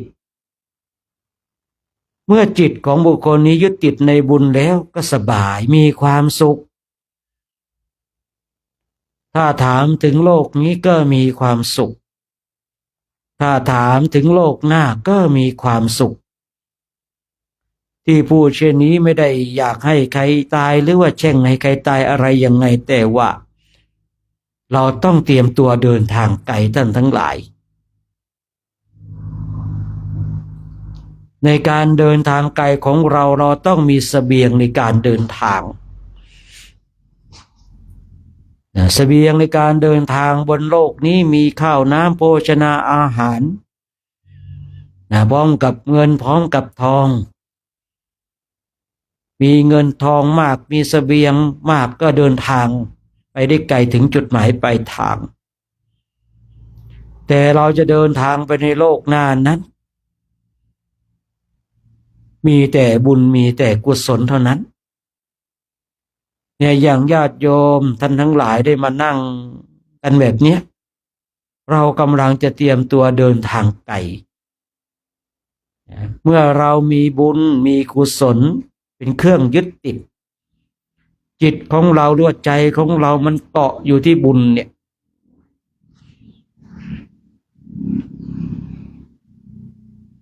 โลกหน้าของเราก็สบายหรือเรียกให้เข้าใจว่าสุคติสุคติก็คือโลกของสวรรค์โลกของสวรรค์ของมนุษย์เรานะแต่ที่สุคติของพวกเทวดาพวกสวรรค์คือโลกมนุษย์จะกลับกันเทวดาทั้งหลายเวลาที่จะตายหรือว่าหมดบุญเพื่อนเทวดาทั้งหลายก็จะมาอวยพรว่าขอให้เธอไปที่สู่สุคติเถิดเทวดาก็อวยพรเหมือนกับมนุษย์เราเหมือนกันนะเทวดาก็มาอวยพรมาส่งเพื่อนเทวดาด้วยกันแล้วก็มีคำว่าขอให้เธอไปที่สถานที่สุคติเถิดหมายถึงโลกมนุษย์เราคือเทวดาเขาอยากมาเกิดมาเป็นมนุษย์ส่วนมนุษย์เราเนี่ยผู้พูดเชื่อว่าทุกๆคนเนี่ยเคยไปร่วมงานศพกับคนนั้นคนนี้แล้วก็เคยจุดธูปบ้างหรือว่าพูดว่าขอให้เธอเนี่ยไปที่สู่สุคติเถิดที่สุคติของมนุษย์เราคือโลกของสวรรค์คราวนี้คำพูดของเทวดาคำพูดของเทวดาและคำพูดของมนุษย์ว่าบอกให้เธอไปที่สู่สุคติเถิดเป็นดังนั้นไหมไม่เป็นเทวดาเองก็ไม่ใช่มีวาจาศักดิ์สิทธิ์ที่สามารถส่งใครไปเกิดตรงนู้นตรงนี้ได้แม้แต่มนุษย์เราเองก็ตามที่เราไปจุดหรือไปบอกไปจุดธูปไปบอกกับคนที่เสียชีวิตไปแล้วว่าขอให้เธอไปที่สู่สุคติเถิดเนี่ยคำพูดของเราไม่สามารถจะทำให้แม้แต่เทวดาแม้แต่มนุษย์เราไปที่สู่สุคติได้สิ่งที่จะนำพาให้บุคคลนั้นไปที่สู่สุคติคือบุญกุศลท่านทั้งหลายถึงแม้ว่าเวลาที่เราตายไปแล้วไม่มีใครทำบุญให้กับเราก็ตามแต่เราทำบุญตอนที่เรามีชีวิตอยู่เนี่ยเราก็ไปสวรรค์ได้ถ้าเราเอาแค่สวรรค์นะถ้าเราเอาแค่เทวดาเนี่ยอย่างญาติโยมเนี่ยแค่เห็นพระเดินธุดงค์มามีโทรศัพท์ถ่ายรูปไว้เห็นครั้งใดก็เกิดปีติเกิดความสุขถ้าบุคคลหนึ่งบุคคลใดรักษาจิตดวงนี้ได้เพียงเท่านี้ก็สามารถไปที่สู่สุคติได้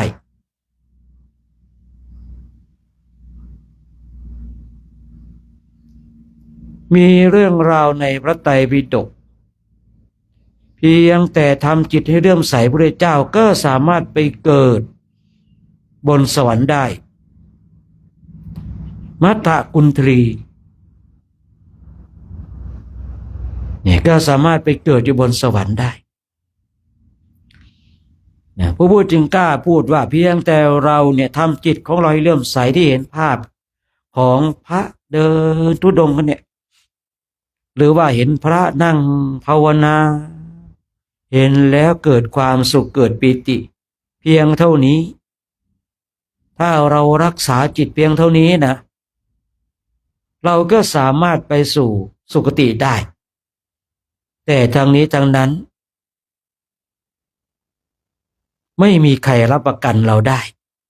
แม้แต่ตัวของเราเองจะรับประกันได้หรือเปล่าว่าเราสามารถรักษาจิตดวงนี้ของเราให้ตั้งมั่นแห่งบุญที่เราได้กระทำผู้พูดเองจึงกล้าพูดว่าถ้าบุคคลหนึ่งบุคคลใดตั้งมั่นในบุญที่ตนเองได้ทำจนเกิดปิติเกิดความสุขและรักษาปิติรักษาความสุขนั้นทำครั้งเดียวก็พอเพราะเราไปเพียงสวรรค์นี่ไม่ได้ไปบรมนี่ไม่ได้ไปมรรคผลนิพพานนี่เพราะหลักประกันตรงจุดเนี้ยไม่มีใครประกันให้กับเราได้แต่ถ้าเราสามารถประกันตัวเองว่าเราเนี่ยเป็นผู้ที่จิตใจที่ตั้งมั่นในบุญในกุศลนะไม่ว่าจะยืนจะเดินจะนั่งจะนอนก็นึกถึงบุญที่ตนเองได้กระทำเพียงเท่านี้ก็ไปสวรรค์ได้แล้วท่านทั้งหลายแต่ทางนี้ทางนั้นบุคคลเช่นนี้หาได้น้อยเมื่อบุคคลเช่นนี้หาได้น้อยเนี่ยเราเลยต้องทำบุญกันบ่อยๆเมื่อเราทำบุญกันบ่อยๆเนี่ยไม่ว่าบุญที่เกิดจากการให้ทานก็ดีบุญที่เกิดจากการรักษาศีลก็ดีบุญที่เกิดจากการเจริญจิตตภาวนาที่เรากำลังกระทำอยู่ณเวลาเนี้ยนะเราทำบ่อยทุกวันทีนี้จิตของเราก็คุ้นเคยจิตของเราก็มีเครื่องยึดเกาะคือบุญกุศลคนโดยส่วนมากเนี่ยต้องอาศัยทำบ่อยๆจิตนะจึงระลึกนึกถึงบุญที่ตนเองทำได้มีมากเหลือเกินผู้พูดเองต้องขอประทานอภัยเพื่อว่าญาติโยมบางคนบางท่านมีญาติที่เคยเป็นเช่นนี้แต่ก็อยากจะให้เราท่านทั้งหลายได้รู้นะคือบางคนบางท่านก่อนจะสิ้นชีวิตเนี่ยหรือว่าจะตายเนี่ยค่ำควรร้อนเหลือเกินสัตว์นั้นสัตว์นี้จะมาทำอันตรายนะบางคนเห็นหมูเข้ามาจะกัดบ้างบางคนเนี่ยนะไก่จะมาจิกบ้างอันนี้ขอประทานอภัยที่ต้องพูดเช่นนี้เพราะว่าคืออยากจะให้เข้าใจในเรื่องของกฎแห่งกรรมและการกระทำด้วยถ้าบุคคลหนึ่งบุคคลใดคร่ำครวญเช่นนี้ชีวิตหลังความตายของบุคคลนี้ไม่ดีเลยท่านทั้งหลายแต่ถ้าบุคคลใดนะบุคคลใดเนี่ยใกล้จะเสียชีวิตได้ยินเสียงระฆังได้ยินเสียงสวดมนต์ได้ยินพระแสดงธรรมเห็นเมฆสีขาวเห็นพระพุทธรูปหรือเห็นพระสงฆ์บุคคลเหล่านี้ไปดีอย่างแน่นอนนิมิตมันเกิดขึ้นนิมิตเกิดในสิ่งที่ดีบุคคลนั้นก็ไปในสถานที่ดีถ้านิมิตเกิดขึ้นไม่ดีบุคคลนั้นก็น่าเป็นห่วงผู้พูดเชื่อว่าเราท่านทั้งหลายเคยพบเคยเจอเคยเห็นคราวนี้ย้อนกลับมาดูตัวของเราเองว่าตัวของเราเองเนี่ยณเวลานี้เรามีบุญเป็นเครื่องยึดติดมากน้อยขนาดไหนคำว่ามีบุญเป็นเครื่องยึดติดคือเราเดินไปเราก็นึกถึงบุญแล้วก็มีความสุขนั่งอยู่คิดถึงบุญที่เราทำไปก็มีความสุข นะก่อนจะหลับก่อนจะนอนคิดถึงบุญของตนเองก็มีความสุขหรือว่าระลึกนึกถึงบุญบ่อยๆเมื่อเราระลึกนึกถึงบุญของเราบ่อยๆจิตของเรามันก็อยู่กับบุญพระพุทธเจ้าพระองค์ทรงตรัสภิกษุทั้งหลายเธออย่ากลัวบุญเลยบุญเป็นที่พึ่งของเราในชาตินี้บุญเป็นที่พึ่งของเราในชาติหน้าและชาติต่อไปที่เราเกิดมาได้ในชาตินี้ก็เนื่องด้วยบุญในอดีตแต่การเป็นอยู่แตกต่างกันไปก็เนื่องด้วยบุญและกรรมเหมือนกันมีรูปร่างหน้าตาที่แตกต่างกันออกไปถึงแม้ว่าขึ้นชื่อว่ามนุษย์เหมือนกันแต่มีหน้าตาที่แตกต่างเพราะอะไรเพราะบุญกรรมทั้งหลายคนเราทำไม่เหมือนกันบางคนเนี่ยมุ่งเน้นแต่การให้ทานอย่างเดียวไม่ได้รักษาศีลไม่ได้เจริญจิตตภาวนาเลยบางคนก็เน้นในการรักษาศีลอย่างเดียวไม่ได้เน้นการให้ทานการภาวนาเลยบางคนก็เน้นในการภาวนาอย่างเดียวไม่ได้ให้ทานรักษาศีลเลยตรงจุดนี้เป็นเรื่องส่วนตัวของเราท่านทั้งหลายแต่เราท่านทั้งหลายต้องเข้าใจอย่างหนึ่งว่าที่พระพุทธเจ้าทรงทรงตรัสว่าทานทำให้รวยศีลทำให้สวยการภาวนาเจริญจิตตภาวนาทำให้มีสติปัญญาเมื่อเราทำในสิ่งใดเราย่อมได้รับอานิสงส์ในสิ่งนั้นเอาอย่างคณะสัตยาญาติโยมเนี่ยวันนี้เนี่ยได้ทำครบแล้วเราได้ถวายน้ำดื่มก็ดีน้ำปานะก็ดีเนี่ยทานบารมีเราได้ทำแล้วเรามานั่งนิ่งๆบนเก้าอี้หรือว่าบนพื้นเนี่ยองค์ของศีลเกิดขึ้นแล้วศีลคือการสงบกายวาจาใจตอนนี้เรารักษาศีลแล้วศีลไม่ใช่อยู่ตรงที่ว่าปานาติปาตาเวระมณีอทินนาทานาเวระมณีศีลไม่ใช่อยู่ตรงนั้นศีลอยู่ที่การกระทำของเราศีลคือการสำรวมกายวาจาใจณเวลานี้เรานั่งอยู่กับพื้นเรานั่งอยู่บนเก้าอี้การสำรวมกายวาจาใจของเราเกิดขึ้นบุญนี่เกิดจากการรักษาศีลได้อีกแล้วได้ง่ายๆด้วยบุญที่เกิดจากการให้ทานเราก็ได้บุญที่เกิดจากการ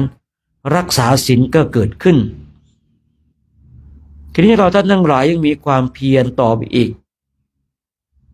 เรายังมานั่งภาวนานั่งดูจิตดูใจดูลมหายใจเข้าพุทดูลมหายใจออกโทหรือว่าหายใจเข้าท้องพองหายใจออกท้องยุบหรือว่าเราจะนับประคำแบบฉบับของครูบา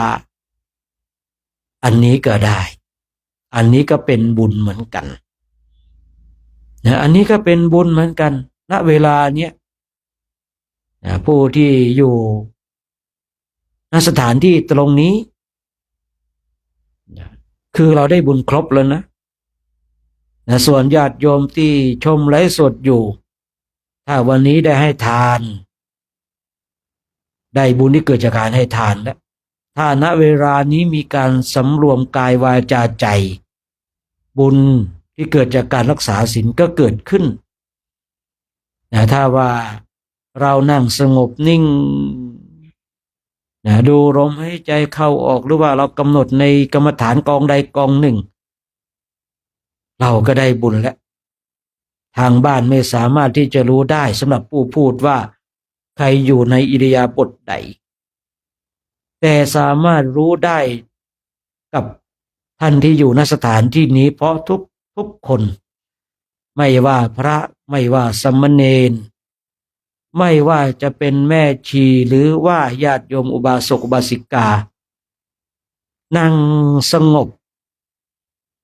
เราอยู่กันเกือบร้อย แ แต่ความสงบเกิดขึ้นนี่คืออานิสงส์การสำรวมกายวาจาใจ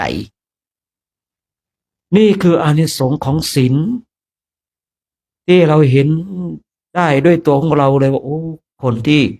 มีการสำรวมกายวาจาใจงามเหลือเกินเป็นพระก็เป็นพระที่งดงามเป็นแม่ชีก็เป็นแม่ชีที่งดงามเป็นอุบาสกอุบาสิกาก็เป็นอุบาสกอุบาสิกาที่งดงามงามทั้งกายงามทั้งใจงามทั้งการกระทำฉะนั้นเดี๋ยวพระพุทธยุติการใช้เสียงสักแป๊บหนึ่งนะเพื่อให้เราท่านทั้งหลายได้นั่งสงบนะไว้นั่งดูจิตดูใจนะก่อนที่เราจะได้แผ่เมตตาเนาะพยายามสำรวมกายวาจาของเราไว้นะจนกว่าจะได้เวลาในการแผ่เมตตานะ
การ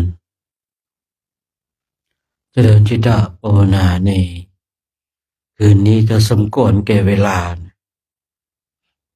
ให้เราท่านทั้งหลายทำความสึกตัวทั่วพร้อมน้อมจิตน้อมใจจิตที่เป็นบุญเป็นกุศลเนาะ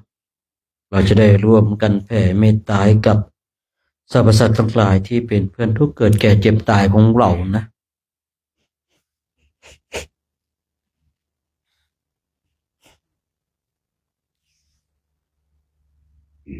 สัพเพสัตตาอาเว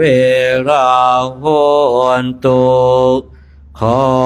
สรรพสัตว์ทั้งหลายทั้งปวงที่เป็นเพื่อนทุกข์เกิดแก่เจ็บตายด้วยกันทั้งหมดทั้งสิ้นจงเป็นสุขเถิดอย่าได้มีเวรต่อกันและกันเลยพยาปัจจาโหนตุจงเป็นสุขเถิดอย่าได้บาดเบียนซึ่งกันและกันเลยอานิคาโหนตุจงเป็นสุขเถิดอย่าได้ความทุกข์กายทุกข์ใจเลยสุขีอัตตานังปริหารันตุจงมีแต่ความสุขกายสุขใจรักษาตนให้รอดพ้นจากทุกโทษเวรภัยอันตรายทั้งปวงทุกตัวหน้าเถิดกาตังปุญญาภารังไมหังสัพเพปาคีภวันตุเตขอสรรพสัตว์ทั้งหลายทั้งปวงเหล่านั้นเป็นผู้มีส่วนได้เสวยผลบุญที่ข้าพระเจ้าทั้งหลายได้บำเพ็ญแล้วนี้เถิ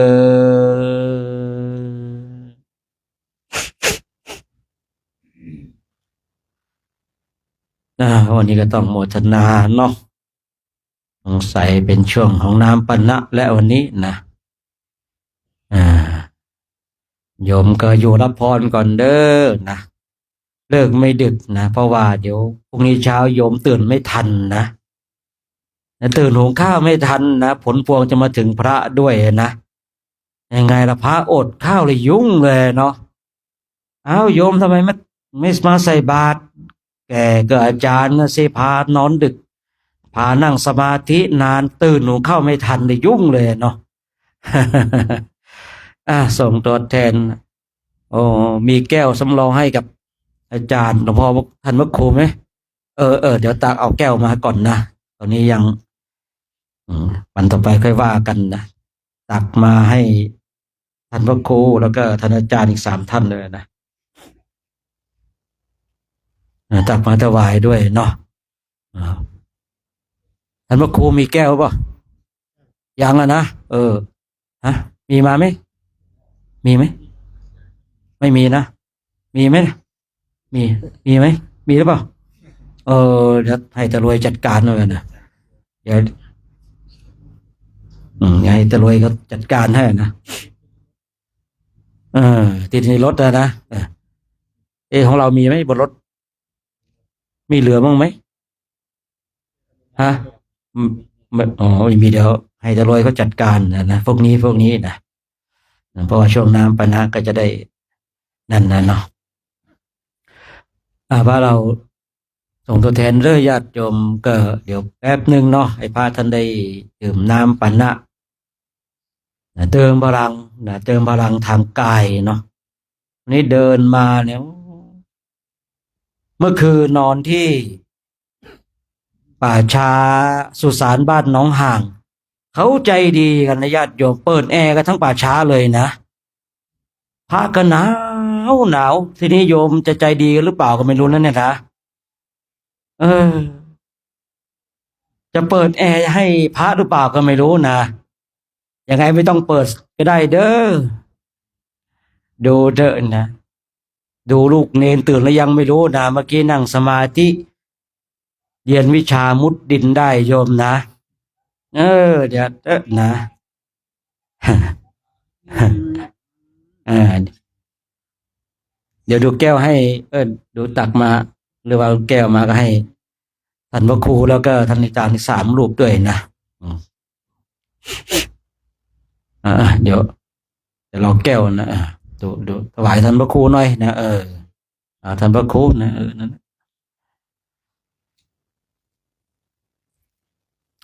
นะวันนี้เดินทางมาถึงญาติโยมนิมิตใหม่ที่ดีความอุดมสมบูรณ์โยมก็ชอบถามกันนะมากันกี่รูปนะอยากรู้กันนับประโยมเนาะพรุ่งนี้ก็ไม่แน่นะ ไม่แน่นะวันพรุ่งนี้นะอืมเพราะว่าจะเดินกลับเชียงรายโยมนะมาจากไหนก็มาจากเชียงรายอีกอันนี้ไม่ได้กวนนะคือเราวัดเนี่ยอยู่วัดดอยเทพนิมิตรอำเภอแม่จันทร์จังหวัดเชียงรายเนี่ยเรามาเริ่มเดินที่พระธาตุจอมปิงพระธาตุจอมปิงจังหวัดลำปางเนี่ยนะแล้วเราก็เดินมาทางอะไรหน้าบ้านทุ่งหัวช้างแล้วก็ทะลุเข้ามาทางลี้ทางเนี้ยนะแล้วก็จะเดินกลับวัดดอยเทพนิมิตรนะที่จังหวัดเชียงรายนะแล้วหลังจากนั้นประมาณเดือนกุมภานะเดือนกุมภานี่ก็จะไปเดินจาริกที่ประเทศอินเดียและเนปาลนะโอ้ยญาติโยมได้ถวายข้าวถวายน้ำปานะกันนี่ญาติโยมท่านใดไม่เคยไปก็ส่งตัวแทนคุณเจ้าไปแทนกันแล้วกันเนาะเพราะอะไรข้าวน้ำก็ดีน้ำปานะก็ดีนะที่พระคุณเจ้าของเราขบฉันไปเนี่ยก็จะกลายเป็นเลือดเป็นเนื้อนะเลือดเนื้อของพระคุณเจ้าก็เป็นส่วนหนึ่งของญาติโยมเมื่อพระคุณเจ้าไปเดินธุดงค์ที่ประเทศอินเดียและเนปาลเนี่ยไปกราบสังเวชนียสถานทั้ง4พระคุณเจ้าก็ได้บุญเนี่ยญาติโยมก็ได้บุญด้วยเนี่ยโอ้อาตมาภาพเห็นญาติโยมนั่งกันนึกว่ามีเฉพาะพระที่หนาวญาติโยมก็หนาวเหมือนกันเนาะความหนาวนี่มันเสมอภาคเลยเนาะพระเกิดหนาวโยมเกิดหนาวว่ากันไปเนาะว่ากันไปนะแต่หนาวอย่างไรนะญาติโยมก็มาร่วมทำวัดสวดมนต์มาร่วมนั่งภาวนานะบางคนบางท่านก็เห็นลูกเนรนั่งหลับโอ้คนมีบุญนะโยมนะเมื่อกี้เห็นเขาแผ่นกล้องไปเนรหัวหายเลยนะ เนรหัวหายจะมุดดินเลยนะเนี่ยเรียกว่าคนมีบุญนะโยมนะโยมไม่ต้องถามนะว่าเมื่อคืนนอนหลับฝันดีไหมขนาดนั่งยังหลับเลยเนี่ยขนาดนั่งยังหลับเลยเนี่ยไม่ต้องกล่าวถึงตอนนอนญาติโยมเป็นผู้ที่มีศรัทธานะขนาดอากาศหนาวก็ยังมาร่วมทำวัดสวดมนต์นะมาร่วมกันนั่งภาวนาเนี่ยสิ่งเหล่านี้ก็จะเป็นบุญที่ติดตามตัวเราไปทุกภพทุกชาติเนาะไม่มีสิ่งใดที่ติดตามตัวเราไปได้นอกจากบุญกุศลผู้พูดเองนะด้วยอาตมาภาพเองสอนตัวเองยังเป็นประจำแล้วก็สั่งพระไว้แล้วแต่เวลาถ้าผมตายนะไม่ต้องทำบุญให้ทำไมทำไว้เพียงพอแล้วแต่ไม่ต้องไปสวดอภิธรรมให้หรอกทำไมสวดไว้เพียงพอแล้วไม่ต้องไปทำบุญสุนทานตายเช้าเผาเย็นตายเย็นเผาเช้าเลยถ้านั่งตายจะเก็บศพไว้ก็ได้ถ้านอนตะแคงตายปรึกษากันเดี๋ยวเอาเองแต่ถ้านอนหงายที่เผาให้ไว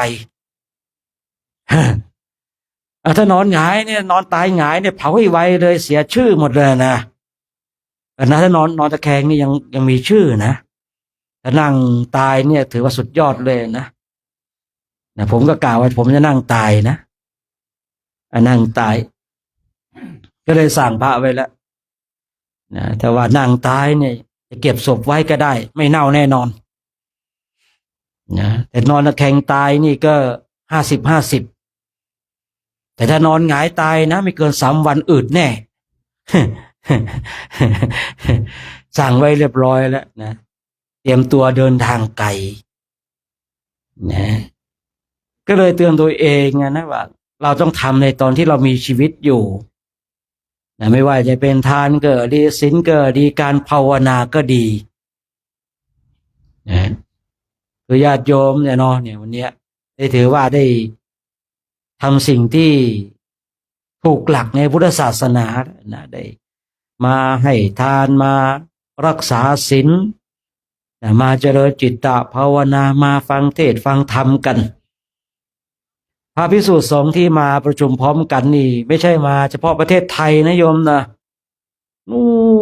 นมาจากทางสปลาวนะแต่ตอนนี้เนี่ยโยมแยกไม่ออกแล้วว่าองค์ไหนพระไทยพระลาวดำเหมือนกันหมดแล้ว ทีแรกก็ขาวเหมือนกันนะอาตมาเองก็ขาวนะทีแรกนะเดี๋ยวนี้เหมือนกันหมดเลยนะไม่มีพระไทยพระลาวแสดงมีแต่พระตัวดำมีอยู่ปีหนึ่งเดินกันเนี่ยนายโยมก็ทักว่าท่านไปทำอะไรมาตัวทำไมก็ดำกันจังเลย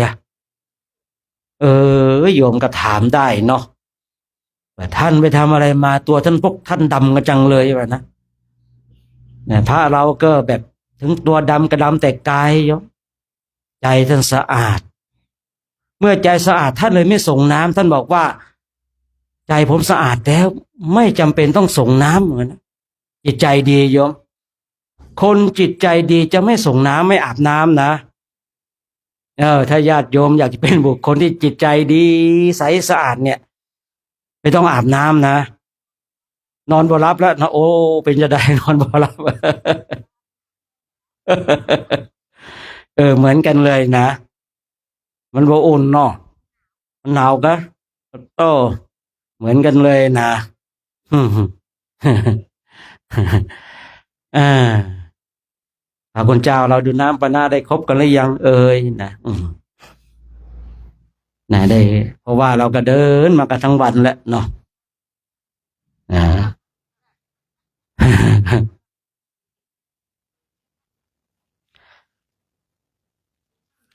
ญาติโยมเองเนาะก็รีบขวนขวายกันนะสร้างบุญสร้างกุศลสร้างเหตุสร้างปัจจัยนะสร้างสวรรค์สมบัตินิพพานสมบัติทำบุญกุศลตอนที่มีชีวิตอยู่เนี่ยดีที่สุดนะ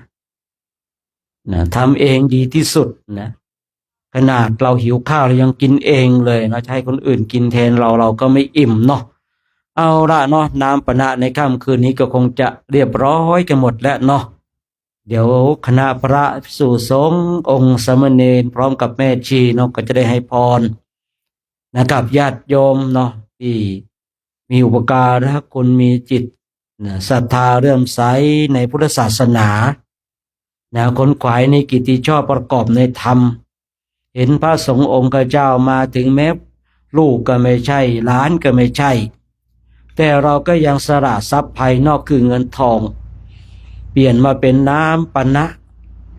น้ำปนะนี้ก็จะเปลี่ยนเป็นทรัพย์ภายในของญาติโยมญาติโยมก็เป็นบุคคลที่เก็บเกี่ยวซึ่งบุญและกุศลบุญที่ได้กล่าวไว้บุญนั้นเป็นที่พึ่งของเราในชาตินี้บุญนั้นเป็นที่พึ่งของเราในชาติหน้าและชาติต่อไปเรามีโอกาสก็ขนขวายบุญฉะนั้นอาตมาภาพในนามตัวแทนสงฆ์ก็ขออ้างอิงคุณพระศรีพระรัตนตรัยจงปกปักรักษาให้คณะสัตยาติโยมจงมีความสุขมีความสงบมีความร่มเย็นคิดสิ่งหนึ่งประการใดที่เป็นไปโดยชอบประกอบในธรรมแล้วก็ขอสิ่งนั้นจงสำเร็จจงสำเร็จจงสำเร็จด้วยเถิด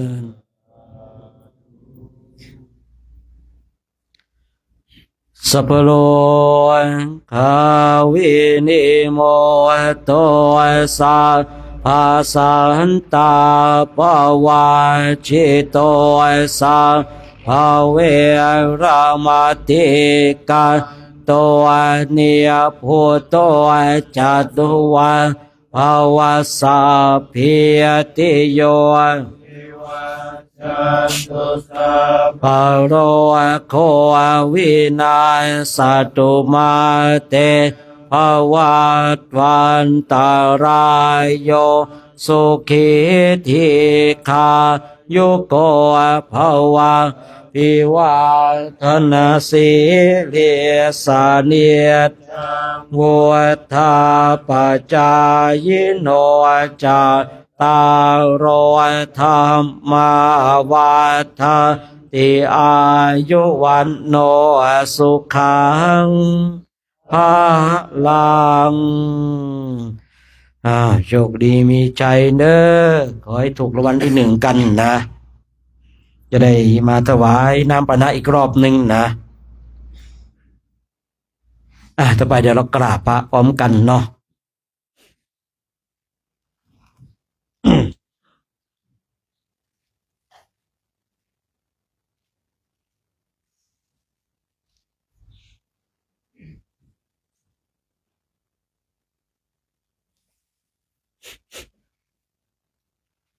อะระหังสัมมา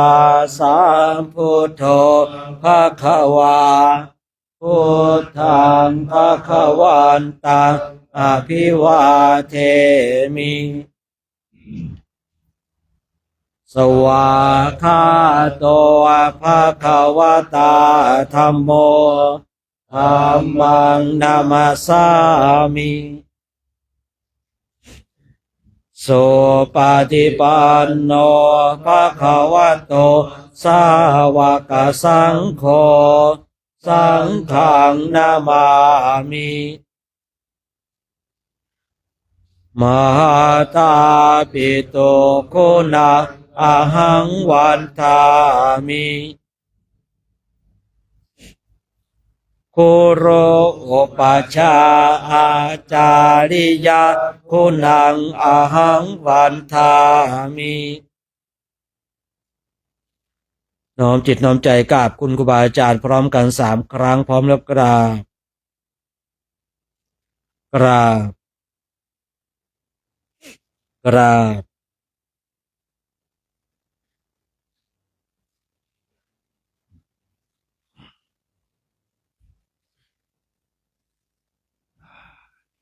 พระภิกษุสงฆ์พร้อมใจกันกราบพระอาจารย์โชคชัยกันอีก3 ครั้งพร้อมกันแล้วกราบสาธุนะกราบสาธุกราบสาธุแม่ชีเนนเท่าญาติโยมกราบพระพร้อมกันพร้อมแล้วกราบกราบกราบโอ้สาธุนะนิมนต์ครับพระคุณเจ้าเราเนาะญาติโยมก็โชคดีเนอะพรุ่งนี้เช้าตี 3 ครึ่งใครจะมาร่วมธรรมะสวดมนต์ก็ได้เนอะ